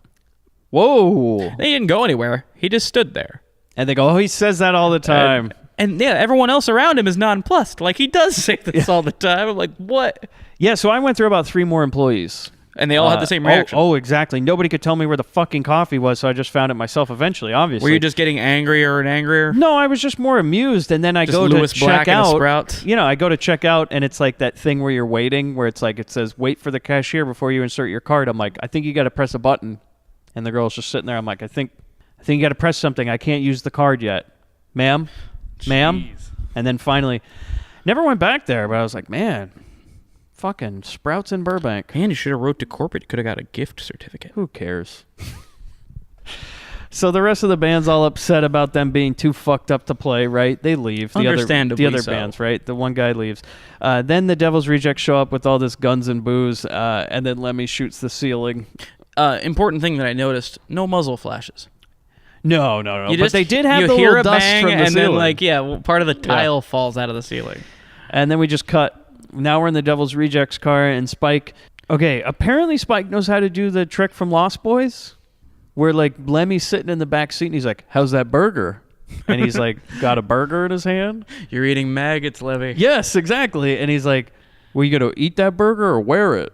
And it cuts back, and, like, the burger's gone? Man. And I was just like, yeah, man, he's like fucking Kiefer. And that's how you know when the Tusson's kicking in. Yeah. Well, they'll never go back to that? Because I was like, is this supposed to be like a drug trip, or does Spike have supernatural powers? Well, they do work for the devil. Yeah. They are demons. Huh. So then they pull into some house. They sneak in the backyard. It's a suburban guy, right? He's just in his chair in a living room. Yeah, we're going to go bother Jones again. They want to bring Lemmy to see what they do. So this shit's weird, is they tap into his phone line by like some sort of CIA shit where they take a phone and connect it to the phone line wire outside the house. Man, these fellas are like the crew from VIP. Yeah, I mean, it's just that short-haired hacker chick is helping about. Are you talking VIP like the Pamela Anderson TV Fucking show? A right, Mike. You bet your ass I am. Man, I think that's the first time that's ever been referenced in anything. Like, I think the cast felt it just now. They were like, that someone mentioned them. Is somebody going to start a podcast where they go through every VIP episode? Well, Pam didn't feel it. I doubt Pam feels anything at this point. Yeah, no. But I met the other cast members did, though. Like, they're washing a dish, and suddenly just like... Somebody mentioned us. Somebody remembers me. You live as long as someone remembers you.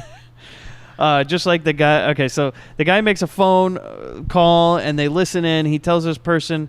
Well, okay, so they call him up on the hacked phone line, right? And they call him up and they go, hey, we want that money. And he's like, okay. And they're like, look, if you don't give us our fucking money by tomorrow, we're going to kill you and your family. And he's like, got it. That's what he says. He really does. He's just, it's not even that he's scared. He's like, gotcha. Okay, got it. No problem. Yeah, my whole family. I'm with you. Yeah, we're good. So then he hangs up the phone, right? And then he picks up the phone and calls again. And they go, why don't we listen into this phone call with our hacked phone, right? So then he calls this person and he goes, hey, yeah, you know that account in the Cayman Islands? Yeah, I want you to drain that account if I'm not alive. Yikes. Got it? And then all of a sudden the line gets cut. And he doesn't think this is suspicious at all. He's just like, well, the middle of my phone conversation was cut off, but fuck it, I'm going to pack. Yep. And I just couldn't help but notice during this that he made sure to grab his hat before he made sure to grab his baby. Well, you know, you got to look good. It's true, you know? He didn't tell his wife. Is that who he called? I thought that's who he called. He called his wife? Where was she? Yeah. Wherever she goes at night. The whole family's shady. Yeah. I'm sure that baby was up to something. Probably. That baby's pulling the Superman 3 trick from... That baby is just like, you know the movie Traffic where you like put the doll in water and it would just become cocaine? That's that baby. That's a cocaine you just baby. Put it into water and it turns into cocaine.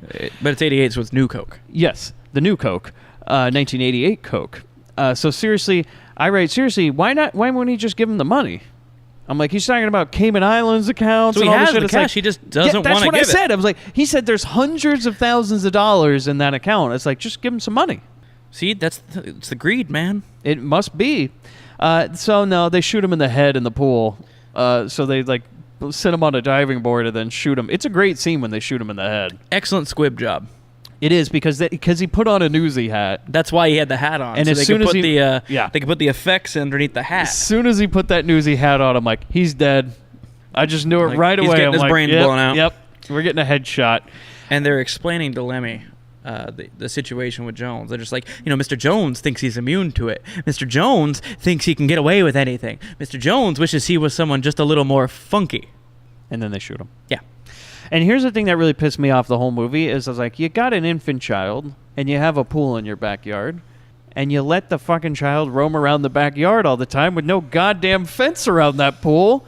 This family they're fucked up. They're shady as hell. I'm telling you. They are Nothing about this family is on the up and up. They're probably not even named Jones. They got a fucking life insurance policy on that kid. They're like, look, he's going to wander into the pool one day. Okay? And we're going to just cash out, put that money in the Cayman Islands, and get the fuck out of town. Well, once we get the cocaine out of our pool, when he dissolves like an Alka-Seltzer. Yeah. Man, you talk about like having a real trip part of this movie. That baby gets if a baby fell in a pool and dissolved like an Alka-Seltzer. Now that's what I want in a movie about the devil. Yes, into like a pile of cocaine. An Alka-Seltzer cocaine, yeah. You hear that, makers of Hereditary? That's a way better, way better child death. Spoiler alert: a child dies in that movie. Oh, it's in the first 10 minutes. It's no big deal. Nobody gives a shit. If you wanted, nobody gives a shit about the child who dies, right? If you're into that sort of thing, you've already seen it. If you're into that sort of thing. Well, aren't you, Mike? Yeah, on IMDb when you always check the tags for movies, you go, oh, child death, there's a new one. Those ones don't come up too often. So as soon as you see one of those tags, you're like, ooh, buy me a ticket. Hey, movie pass. Does it dissolve in a pool? Yeah, we'll see. Untapped. So his wife drives home. She finds him dead in the pool, the back of his head blown out. She freaks out. She looks for the baby. It's gone. The Devil's Rejects got the baby in the car. Yep. This part is kind of good is that Lemmy just throws up right in his seat. Doesn't even aim for the open window. He just goes, and then just kind of dribbles some stuff out of his mouth. We've all been there. Yeah. Yeah, no, it's... My wife always makes fun of me for a time that I did this. Oh? Well, I was in Philadelphia, your home state. Generally, yes. Yeah. And I ate a cheesesteak in Philly. As you do. Yeah, right? And then we were driving all the way out to rural Lancaster area. Well, let's set the scene a little bit. Did you get like a proper one? Like old school? You got Cheese Whiz on that mother? So I did the one where everybody in the neighborhood, because it was like a neighborhood one, everybody was ordering the same one where it's like you get the Cheese Whiz, but it also had like coleslaw on it. Yeah, it's weird. Everybody wanted that one. It's not what you expect. I got to try that shit. It was delicious. I did not think you could put coleslaw on a cheesesteak and have it taste good. They're not fucking around back there. So she always makes fun of me for this. My whole family does because I get very car sick, and we drove all the way there, and I threw up my cheesesteak outside. Oh God! Now the thing You're throwing up coleslaw and Cheese Whiz? Yeah. Well, here's the thing: is I still had half the cheesesteak left. So later that night, I ate the rest of it. Wow. And they were like, "It's so funny that you ate the rest." I'm like, "Well, I'm hungry again." Yeah, the other one didn't get the steak. Exactly. I purged myself, so it was like a free meal. God. Yeah, that's how it works, I understand. You get it free if that happens. Yeah, exactly. It was like 2 for 1, Christ. So do you think that's really that weird to eat the rest of the cheesesteak later tonight? Listeners, go ahead and tweet at me. Yeah, I'm curious if you what think that's weird. Think. What would the hashtags for that be? God, what would it be? Okay, here's the thing. It's cheese steak or cheese mistake. Okay, cheese steak or cheese mistake. Hashtag us. Cheese steak would be you'd eat the rest of it. Cheese mistake, you wouldn't. So where do you fall on that, listeners? Is Mike fucking gross? Specifically, it was hours later. It wasn't like I threw up and then immediately said, "Where's that other cheese steak?" You weren't sitting next to your own sick, happily eating a cheese steak on the ground. Exactly. No. I mean, if that was the only option, but you know, we're not going to get that. Bear's hungry, bear eats. Here's the funny thing. That whole vacation, it was still on the ground the whole time. Wow. So, still there. Even the birds are like, nah. Yeah, even they didn't want What it. is that, coleslaw? I'm not going near that. Coleslaw Who puts coleslaw on a cheesesteak? No they wonder haven't you tried vomited. it yet, you know? So then the Devil's Rejects, they have the baby in the car. Lemmy throws up, right? Very weak vomit. And then the Droog says, hey, man, just fucking cool it, all right? Because Lemmy's like, we killed that guy. He asks him, what do you think we get the money to buy you studio time? Yeah, he goes, violence makes the world go round. That's a deep line on this. Yeah. This is why this guy's just like a Droog. He's just straight out of the old Clockwork ultra Orange. Yeah. Then he tries to offer the and baby. not a dazzling Droog, unfortunately. No. Which I hope we get to see those guys again. Yeah, Bronx Warriors. And so he then tries to offer alcohol to a toddler. Like, he actually takes the bottle of Jim Beam and puts it to the toddler's lips, which I thought was an interesting choice. Fantastic. Director's kid. Kid's gonna breathe fire like Jack from The Incredibles. So then Bar Sinister Plastic Room, because like at the back of Bar Sinister, they wanted to make it look cool, but all they had was just like a hookup on a lot of like, I don't know, tarp. Like, so everything looks like a Dexter kill room. It's a good sale on tarp. Yeah, clear They went tarp. to like a Big Lots. Yeah. And they're like, this will make it look really cool. Your apartment, it'll look like a the heavy bar. implication that some crazy shit goes on in this bar if clear plastic tarps are everywhere. Like Gallagher does club shows. But it's not. It's just mostly just like dildo chests. That's it, man. Yeah. Eventually you get to that point in life where you're just like... all you do is just drink and play dildo chests. Tannis is like, we used to have so much fun here, but now we've grown up and we're into just not the the finer same. things, you know? We discuss Nietzsche as we play dildo chess. I can't wait till we're at that point, Mike. Yep, it's about a year. So apparently Lemmy and Angel... This becomes a dildo chess podcast? Yeah. You're just going to listen to Bobby and I play dildo chess as we, just talk about philosophy. Night to Dong, too. Yeah.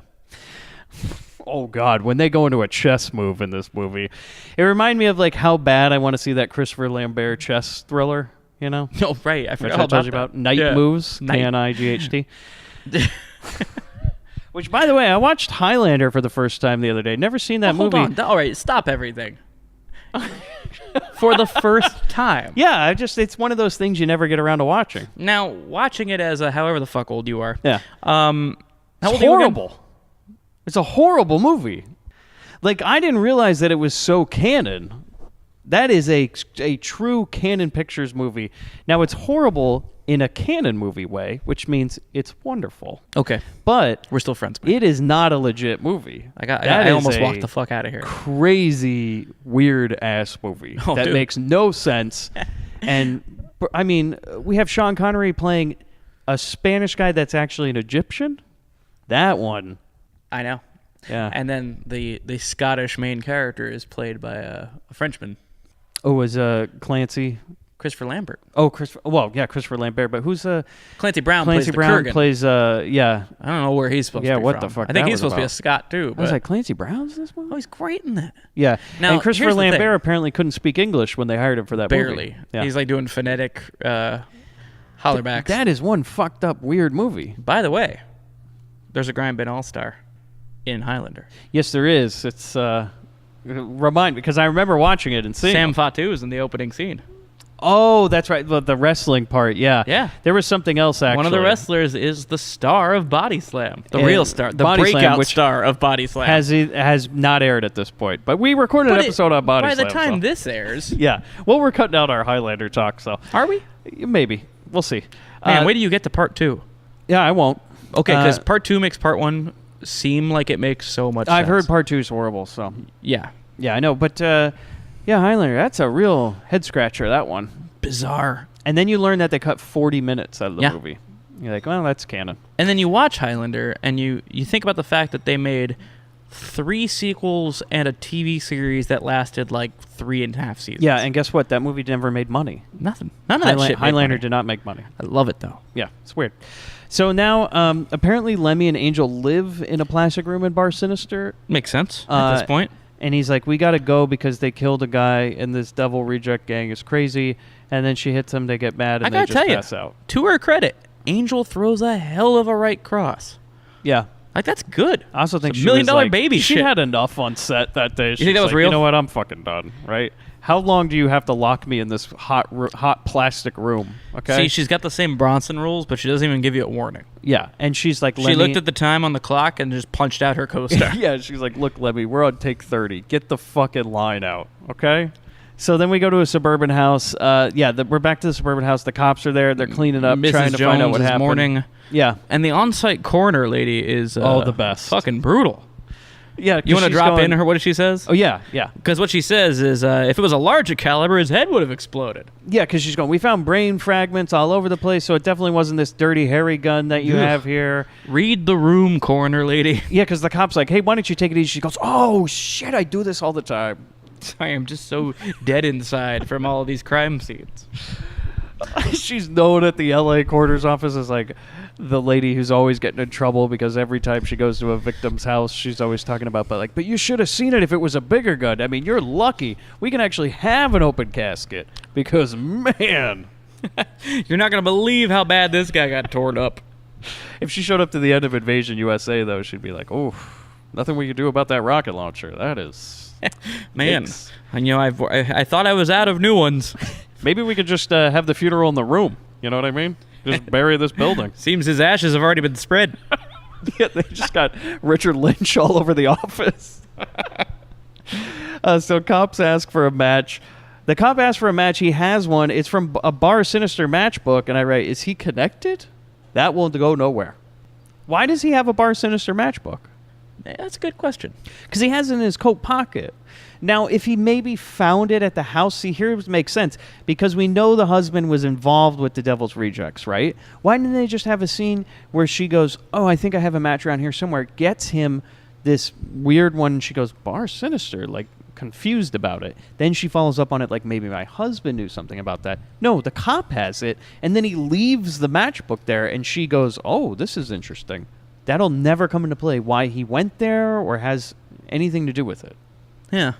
I thought that was weird because I thought it was really going to be some bizarre. sort of swerve at the end. And it just never pays off. So then Lemmy wakes up in his plastic home with his shirt undone and his pants unzipped next to Angel, and he's like, the fuck? I guess we had sex, but I don't know. Yeah, your life's taking a turn if you're startled to wake up next to your girlfriend. So then he goes outside to clear his head. He looks terrible. Spike comes out to talk to him. More psychobabble is of course. right. That's all Spike does. He's just going on about frog necklaces and the devil and all sorts of things. And he's like, man, I think we're in another movie at this point, Spike. You got to fucking cool it with this shit. Then we just cut to recording studio. Angel and Lemmy come in dressed like the Macho Man. Like, so this is when Lemmy wears this Macho Man outfit. Like, he has this fringed leather jacket. He's trying to cosplay Jim Morrison. Yes. But he's accomplishing Randy Savage. Yeah, he looks like the Macho Man. Like he's about to bite into a Slim Jim. I wouldn't have been surprised if he did. What if he just did the rest of this movie talking in the Macho Man voice? Oh, God. The devil wants me to sign over my soul. I don't like it. Do you think Macho Man did that like in his free time? Like, would he keep the character going after hours? The weird thing is, from what I can tell, he sounded like that. Huh. That was just his voice. So the doctor's like, it's a girl, and he goes, oh, yeah! So the problem is he just sounded, he talked like this no matter what he did, you know? It's just kind of a matter of whether or not he got more excited, yeah. Yeah, so he looks like Macho Man. He never goes off the top rope, though, which was I wanted him to do the elbow drop. We needed a big elbow. Yeah. But the other band members watch him as he does some drugged up rant. He just keeps hitting more of that cough syrup and talking nonsense. And we just cut to Suburban Lady. So Sally, now she's a main character because she's like, well, somebody has to finish this movie, okay? Somebody has to do something in this movie that makes sense. So I'm going to go, like, find my kid. Oh, by the way, when she told the cops were like, yeah, we heard your kid was kidnapped. Just call us if they call you. Otherwise, there's nothing we could do. God, it's like she reported her iPod stolen. Yeah, and they're like, yeah, kids, iPods, it's 1988, lady. What are you going to do, you know? Look, there's no way to track these things. You should have put a chip in it. So then she pulls up to Bar Sinister and wants to check it out. Never mind. She goes home first and looks at herself in the mirror and does a little Savage Streets makeover. She Justice for Palm. That's right. And she puts on her lipstick. She's ready to go. She also should have kissed each bullet. She is kind of like Miss 45 at this point. Like, she gets that gun. She loads the gun. And you know what? We finally have someone to root for. Yeah. Finally, like 45 minutes into this movie, it's like, oh, there's a character. Who isn't an asshole. Yeah, and so then, and she's probably up to some sort of shady shit. Which she is a Jones after all. Yeah, exactly. So this is, we're back at Bar Sinister in the bar part, weakest bar in history. So Sally, the suburban lady, just shows up, and she takes something out of her car to like fake break it or something. Yeah. Then she goes into the bar. She looks at the Droog. She sits down next to him and goes, "Do you think you could help me fix my car?" She's asking the guy huffing industrial strength Elmer's glue if he can help her fix a car. It's a good start. And the guy's like, "I guess." Actually, I don't even think he says "I guess." He's like, "No." And she's like, "Well, come outside and let me show it to you." And he's like, "Let me show you how to fix my car." Whatever. And so then they go out, and she's like, yeah, I can't start it. And he goes, "Oh, I know what's wrong with it. Thing won't start." Oh, what a joker. And then she goes, "Well, maybe you can give me a ride or something." Or he volunteers. He's like, "Well, maybe I can give you a ride to your hotel room." And she's like, "Okay." Then we go to the studio. More cough syrup. That's all I write. That's it. More cough syrup. Then he shoots the ceiling with a gun. That's when the sound guys finally had enough. He goes, "Look, I got to get back to my shift. I got to go." Guys, that's a wrap for me. Champagne wrap on Done. the sound guy. Like, Out cut of the this movie. cake. Yeah.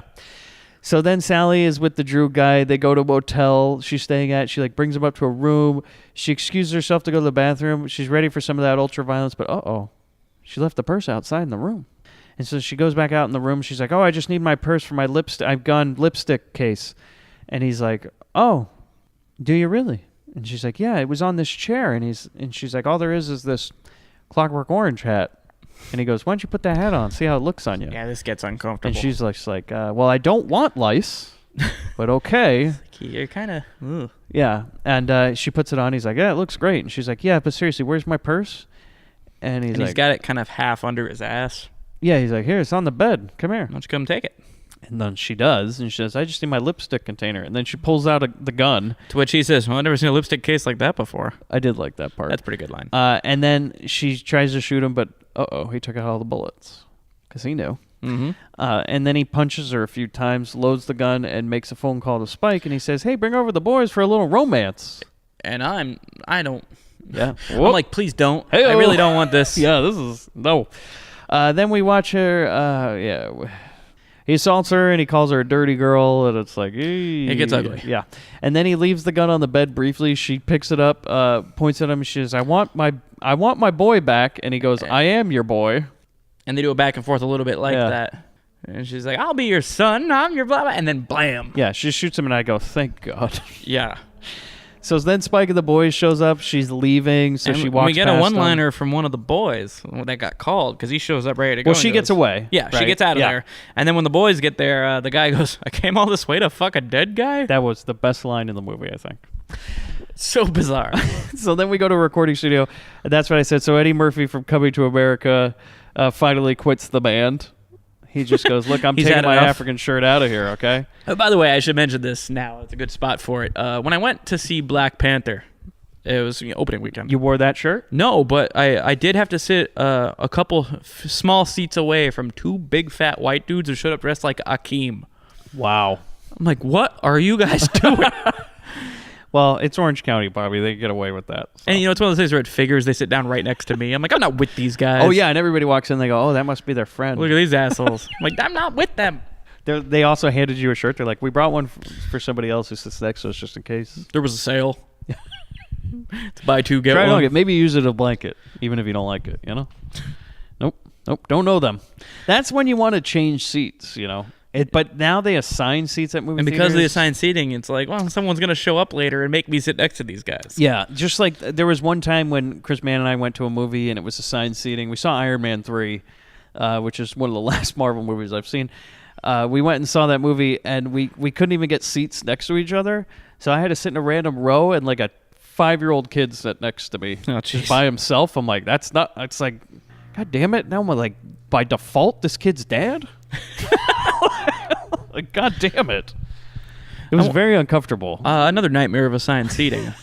I once, I think it was Force Awakens, I had a drunk guy plop down next to me. Oh, no. Immediately pass out and then start trying to snuggle.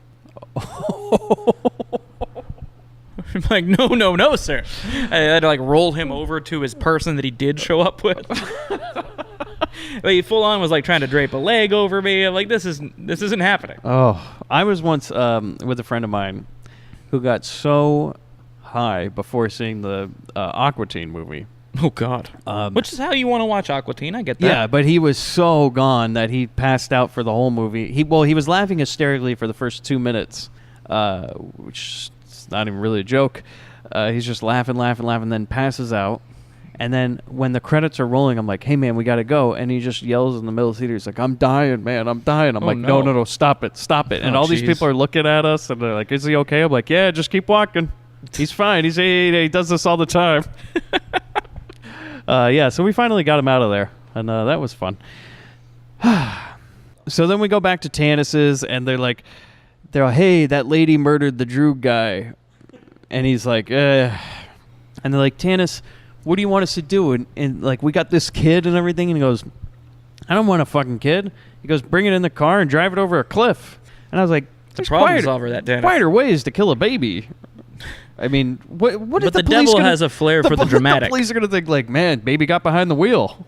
You don't let kids do that. There's a reason we don't let them start until they're 16. It's like you see they have this whole contraption where they do like these big crutch legs that can somehow reach the pedal or something, and they say like, yeah, baby drove himself off PCH. You know, saddest thing. Didn't even leave a note. Like, that draws so many red flags. The idea that the cops are going to stumble upon a burned out car with a baby in the passenger seat and go, so we're all on board that he drove himself off this? This one's open and shut, guys. Yeah. Well, as we know, the baby's just a pile of cocaine. So they're like a burned out car with just a pile of cocaine in it. They're like, whatever. Someone must have gotten this one wet. Yeah. So they tell him about the lady. He's like, yeah, kill that baby. Then one of the gang members, the World War I pilot, right? So he's like going to go drive, go fucking fly the Red Baron or something. He takes the baby in the car. They drive off. A recording studio, all right, more bullshit. By the way, around this time, we get a weird horn cover of Day Tripper. Yeah, that was interesting. That comes out of fucking nowhere, and it doesn't fit the music of any of the rest of the film. No. So then Angel grabs a gun, and then they're like prying out of her hands. I go, what the fuck is going on? There's just too much Robitussin. Like, on set. Everyone in this movie's on Robitussin. Yeah.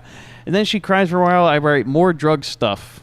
Then we go to baby in the car, and the baby's crying. And I go, this is what I need for the last 20 minutes of this movie. A fucking baby crying. Like, really? This is what I need. Thanks. So then we go to so Sally's going to Bar Sinister with their gun drawn. She goes through the back door in the plastic robes. Then she, like, just sneaks around. She finds Spike. She, like, points the gun at him. And she's like, where's my baby? And he won't tell her. Then the pilot guy comes in and he goes, oh, hey, man, your baby's at the recording studio. Spike's like, what the fuck, dude? We're supposed to be like... We were doing a thing. Yeah, you were supposed to like make those fake legs for the baby. Like, you were going to put him in one of those trench coat things where it had like multiple babies in it. So like all these plans and you gave them up. Yeah, and they're like, what, Tanis is going to be real pissed. And he's like, yeah, man, you know what? Tanis isn't even about the money anymore. Like, he's just about... I like that he's accusing the devil of being a fucking sellout, man. Yeah. Used to be about it. The funny thing is, like, he wants to be the sellout. He's, like, all about the money. And he's like, yeah, man, it's not about money anymore. It's about souls and shit. He's like, look, man, I can't feed my kids on souls, all right? I got to get paid. What am I, Freddy Krueger? I can't feed a kid's souls. He's like, when I fucking filled out my application in W-2, I assumed it would come with a paycheck. But the wife's been asking, Not going well. And then he told me I had to ruin my own car and drive over a cliff. It's like, fuck you, man. Am I going to get reimbursed for that or something? Like, who's going to pay for my rental? Yeah, I can't drive a soul, Maybe you can, but I can't. And so then the pilot guy comes in. Yeah, he tells him the baby's at the studio. And then Spike just breaks a bottle over her head. Cut. Yeah. Back at the studio, there's a baby now. And then Lemmy runs in, like, pissed drunk, and he goes, look, man, the reason they left this baby is to show us that, like, life begins anew. This asshole. I'm like, yeah. Someone please shoot Lemmy. Yeah. And then he puts on his Macho Man jacket and says, I'm going to go save the day. Oh, yeah. Gotta go find Miss Elizabeth here. So then he goes to Bar Sinister plastic room. Oh, we go to the Bar Sinister, right? In the plastic room, the Dexter room. Yes. They've one of our 3 locations. Now, this is an interesting development. They've chained the suburban lady up. They've chained Sally up in a room and forced her to watch their homemade pornos. For God's sake. Which is the Droog guy running around with the topless girl from the beginning of the movie. Yeah. And then... Can you give me some pointers? He pulls the dead guy up who's been shot in the head, and he goes, why don't you give him a kiss? Ugh. So they brought his body all the way back? Yeah, that's a scene we shouldn't have cut. Yeah, I want to see them set this scene up. They sat him in the back seat, too. They didn't even put him in the trunk. They're like, no, he gets his seat and everything. And so then, there's an idea, right? Just you put his body in the car with the baby and drive both of them off the cliff. That would have worked. But then he says, hey, turn me on, dead man, as he watches that homemade porno. Reference. So then Tanis comes in and he's like, hey, I'm death. He just straight up says it. He goes, if you haven't caught it by now, viewers, because we know all you are on fucking Robitussin, Tanis means Satan or Santa. Everybody understand now? Yeah, you got it? I'm jolly old Saint Nick. And so then he goes, you might hate me now, but you'll love me later. And I write, okay, dude, sounds good. Yeah. So then Lemmy pulls up to Bar Sinister, the back door. He comes stumbling in the office, and Tanis asks him if he wants to play chess. And he's like, then he says, no, I got a better idea. Let's go kill this lady and tape it, because I could get 20, 30 grand for a VHS. Like, you ever seen Videodrome? And he's just like, no, man, what are you talking about? Everything's going crazy. And Lemmy grabs a gun, and he's like, I'm going to go set her free. Then he just passes out in some room. Like our hero, ladies and gentlemen. Yeah, he goes to save her, but he just passes out in a room next to the dead guy. That's about right. Then Sally just takes the gun herself and exits on out. Because she gets shit done. Yeah, and then she fixes her car, drives off, and Spike and Tanis are watching this happen. And that's when Tanis goes, Queen's Gambit, chess move. I use my queen to get his queen. All right, okay. Only, dildos. All right, Christopher Lambert. Whatever you say, dude.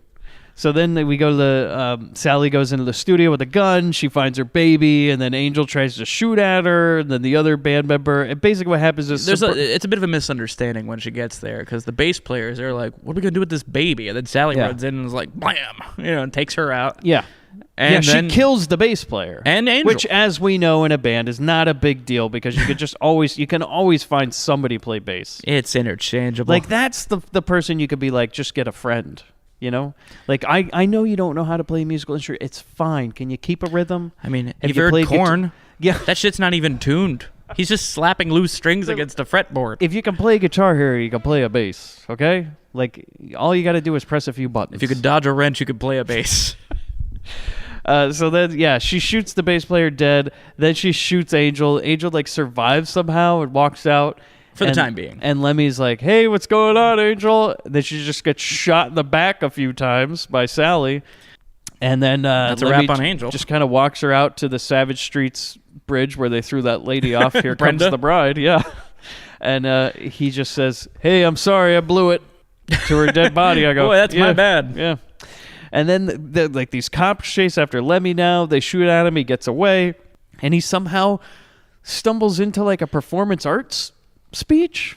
Yeah, it looks like an Alcoholics Anonymous meeting. Yeah, but the board says performance art with a question mark, right? So it's sort of like an open mic for people to really try some weird shit. Yeah, and he's like, here's our speaker, this guy that's all bloody and looks like the Macho Man. It's just timing. It's just like Kiss Kiss Bang Bang when he's running from the cops. He ends up in the audition. Oh yeah, just like that. It's actually the same. Shane Black, you hack. Damn it! So then now my favorite guy's a hack. I know, that's probably my second. So damn. And so then they think Lemmy's like the speaker of the show, and he goes, "Look, guys," he freestyles a little bit. Yeah, and he says, a man may be called upon to do what philosophers call a leap of faith. It looks something like this. When the cops walk in the room, and he just turns and runs right out the window. And then I write in my notes, "Ugh, he lived." Because he just he fell lands in in a truck. Yeah, he's like a cartoon character, and he landed in the back of a pickup truck. And then he gets out and stumbles around for a while, and then Sally shoots him dead. So it's like, really, You know, that last part of him just stumbling around made no sense. Like, runtime. She should have just fucking killed him right there. Because I think he walks back to the studio, and she's just there. She's like, oh, you came back. Great. And then she goes, now can we finish the movie? Do you feel it would have been better if he just died from jumping out the window? Yeah. If he just, bam, dead. Yeah. But then the cops clean it up, and Lemmy's like still barely alive, and they're like, hey, we're going to take him to the hospital. Well, this is the funny part. So now you get the surly paramedic. They are the least professional paramedics I've ever seen. Because the paramedic goes, hey, man, this guy's almost dead. We really got to take him to the hospital? And the cop goes, hey, man, if he's breathing, you got to try to save him. And he's like, huh. Man. If only we showed up a minute late, am I right? These guys definitely have worked with that coroner lady before. Like, this is like, you think that's bad? Look at this one I got earlier. Like, did you ever see that Nick Cage, Martin Scorsese movie, the Bringing Out the Dead one? Oh, yeah. Where the God, I forgot all about that movie. What's that guy? Isn't it Mark Anthony who plays like a crazy drug guy that's always calling the paramedics because he's Was that Mark Anthony? Yeah, I think it is Mark Anthony. Yeah, and they're always like, gotta fucking help this guy again. Here we go. So yeah, they put him in the back of this thing, and the one paramedic he's not even trying. He's smoking a fucking cigarette in the back of the ambulance, and he goes, "This fucking guy, am I right?" Yeah, and he's looking at the other guys, and he's smoke rings at the guy. One of these nights, right? We're gonna have to fucking wheel this guy around. Hey, why don't you circle around a few times? You know, he's only got a few breaths left. And so then basically, one of the paramedics, the one you can't see, pulls a gun on him. It's Tanis. My God. And he goes, get out of here. Lord of Deception does it again. Yeah, and then Spike's there too. And Tanis is all pissed because people don't believe in him. He goes, yeah, in case you didn't know, I'm Satan. If people don't believe in me, I don't exist. He goes, I'm Satan, everybody. If you didn't know. Yeah, and you took my name in vain. It's S-A-T-A-N. Not to be confused with Santa. S-A-N. And so then they want to, they're like, hey, how about you sign this contract for that sweet, sweet soul?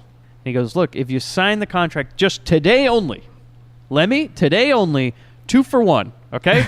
If you sign this contract for your soul, I'll not only give you your life, but I'll bring Angel back from the dead, and she can also join you. 2 lives, two lives for 1 soul. What do you say? I think you should take the deal. But Lemmy's already just dead. More or and less. They're like, can you sign this paper? And the pen just falls out of his hand, and they're like, out. They so go they here. settle for a bloody thumbprint. Yeah. And so then he signs it, basically. And then Tanis goes, all right, well, you're still going to be playing music, but you're going to be playing a little bit of different venues. Mm-hmm. Which I'm like, okay, is he playing, like, you know, metal shows now or something? Like, what's going to be the thing? No. Christian rock festivals? Yeah. Ren fairs? No. But before it ends, we got to go to Sally goes back to Bar Sinister. She shoots Spike. He's like, Tanis made me do it. She's like, yeah, fuck you.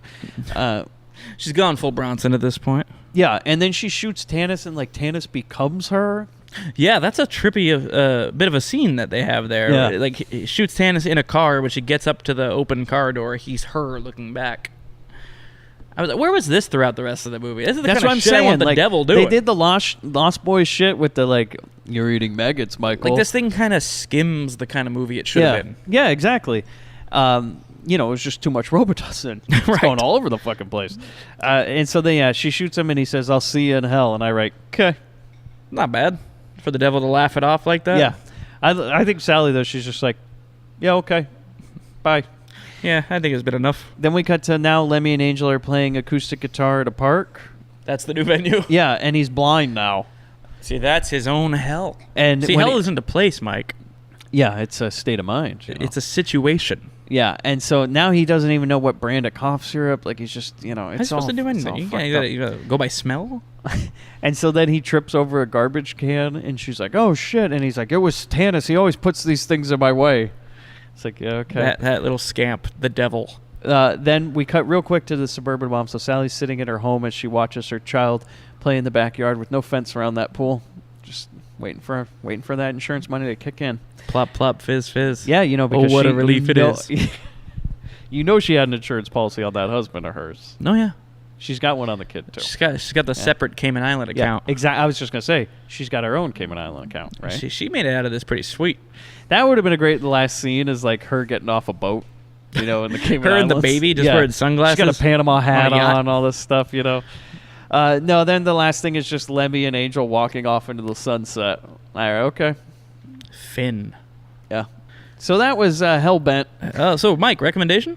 No, I can't say. I understand, James, that you like this movie and everything, and I can see it. But it's just a mess. It left me wanting. Yeah, I thought it could have been better. I feel like you needed to go crazier with it. Like I said at the beginning, it's at the top. It's an interesting time capsule. Oh yeah, it covers a lot of what was going on at the time, and that's pretty cool. But like, I don't know, it needed to be weirder.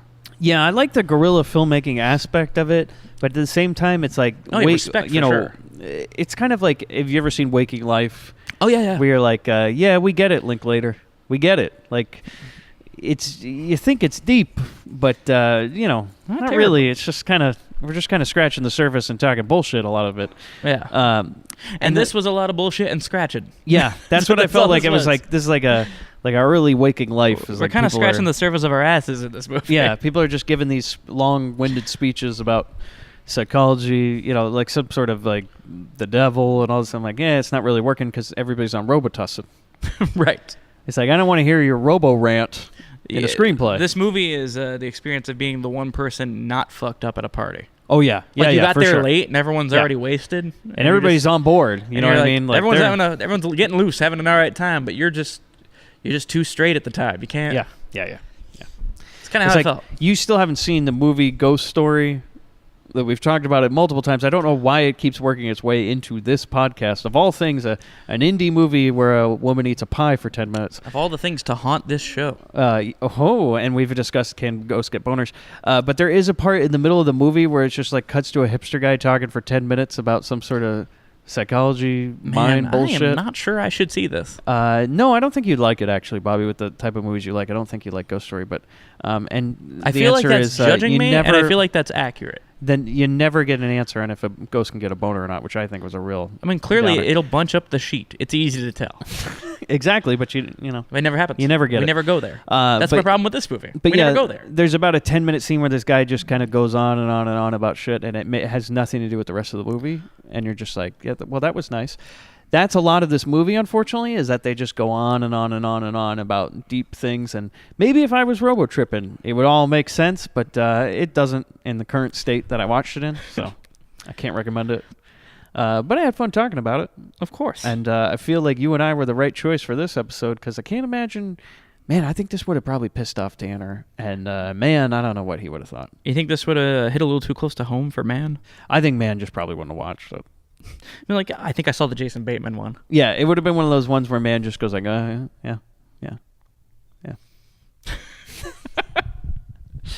There's some of those episodes, and it used to just be Man and I on the show. I'd still get a lot of, yeah. Oh, yeah. And periodically you just get he'll have a little tag on the end of something you said. Yeah. Oh, kind of like a little bit of the blah, blah, blah. And then he doesn't speak again for 4 minutes.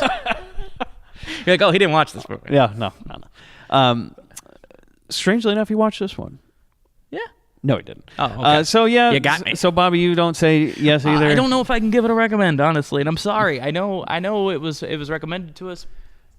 James, I appreciate that you brought this to our attention. I'm glad I watched it, but I can't say I'd recommend it to anybody. I think that there are movies that push the same basic things a little further. Yeah. Yeah, it was like a wannabe Cronenberg. It was like if Cronenberg was in college and just drank a lot of Robitussin and tried to write a movie. And instead of Scanners, you got this. To bring it full circle, this movie was a lot like watching your friend's band. There's some potential here and there. Yeah. On the whole, I don't think you've got it. I don't. But I'm not gonna say that to you. I'm like, yeah, it was good. It's good. Yeah, it's good, man. It's good. Yeah. When's your show? I might be busy. I'll get back to you on that. So, Bobby, you hear that sound? Oh, I do. How do you think Bobby and DeVito fit in the world of Hellbent? Oh, pretty simply, I think. I think at some point there's an audition going on at the Bar Sinister down in the old basement with the dildos, and I envision Bobby trying to workshop and audition his post-punk, pre-grunge cover of Sammy John's Chevy van. He's trying his best. And Tanis isn't that impressed, but then DeVito comes walking in wearing only a derby and some tighty whities. He goes, "Take the deal, Bobby." Well, I would think along the same lines. I definitely think they'd be at Bar Sinister, for sure, right? But I feel like they may have made their home in one of those plastic rooms. Oh yeah. But their room ain't made of plastic. Oh no. All of a sudden, Lemmy just stumbles into another room and he goes, "Why is the floor moving?" And he just looks around and the whole room is shag waterbed. Like the walls, the ceiling, everything is just a shag waterbed. And Bobby's sitting in the middle of it, right, on a bearskin rug, right, nude. Legs crossed, Thriller, Michael Jackson Thriller cover, you know, so you don't see anything. It's nicely covered up, and he's just has a wine glass full of Robitussin, right? And he's sipping it, and he just goes, "You understand?" Oh, that's wonderful. Yeah, and I think DeVito would be chained on the wall. Oh yeah. But like he's into it. Oh no, yeah, it's a whole part. Like he's got a willing participant. He's got the welt marks from the paddle that Bobby was using. So yeah, that's what I got. Bobby, you look like you had something else to add. No, actually I don't. Yep. You can find us on grindhousefilm.com. You can find us on Twitter at grindpod. You can check out. I upload all our episodes now to our YouTube channel, which is the Grindbin podcast. And I also put like a bunch of trailers for Grindhouse movies up there, so you can subscribe to us on YouTube now. And yeah, that's what we got going. It's about all we have. We got Summer Sequel Month coming up real soon. We've got a hell of a lineup for Summer Sequel Month. I am very excited for that. As you know, we just aired our 4th of July episode last week, which was Invasion USA. That was great. We got another episode with Johnny coming up next week, I think it is, that we have. I think that's on the schedule Body for next Slam, week. We should have Body Slam coming up next week. Recorded a while ago, and Patreon members, there is a special gift for you. If you are part of our Patreon for the month of July, you're going to be getting something real special. And you'll find out what it is on that episode. And I think you're going to enjoy that. Oh, yeah. Absolutely. So thanks. And Bobby, dunk the baby. Hey, Bobby, I got the money. Yeah, I made the key. But you're a hooker. Get that goddamn thing out of your mouth. Spooky ain't got no real poach. Hello, pizza man. We're gonna play a little game, baby. I just love fun and games. Get a little girl all hot and horny. This is Los Angeles. You could have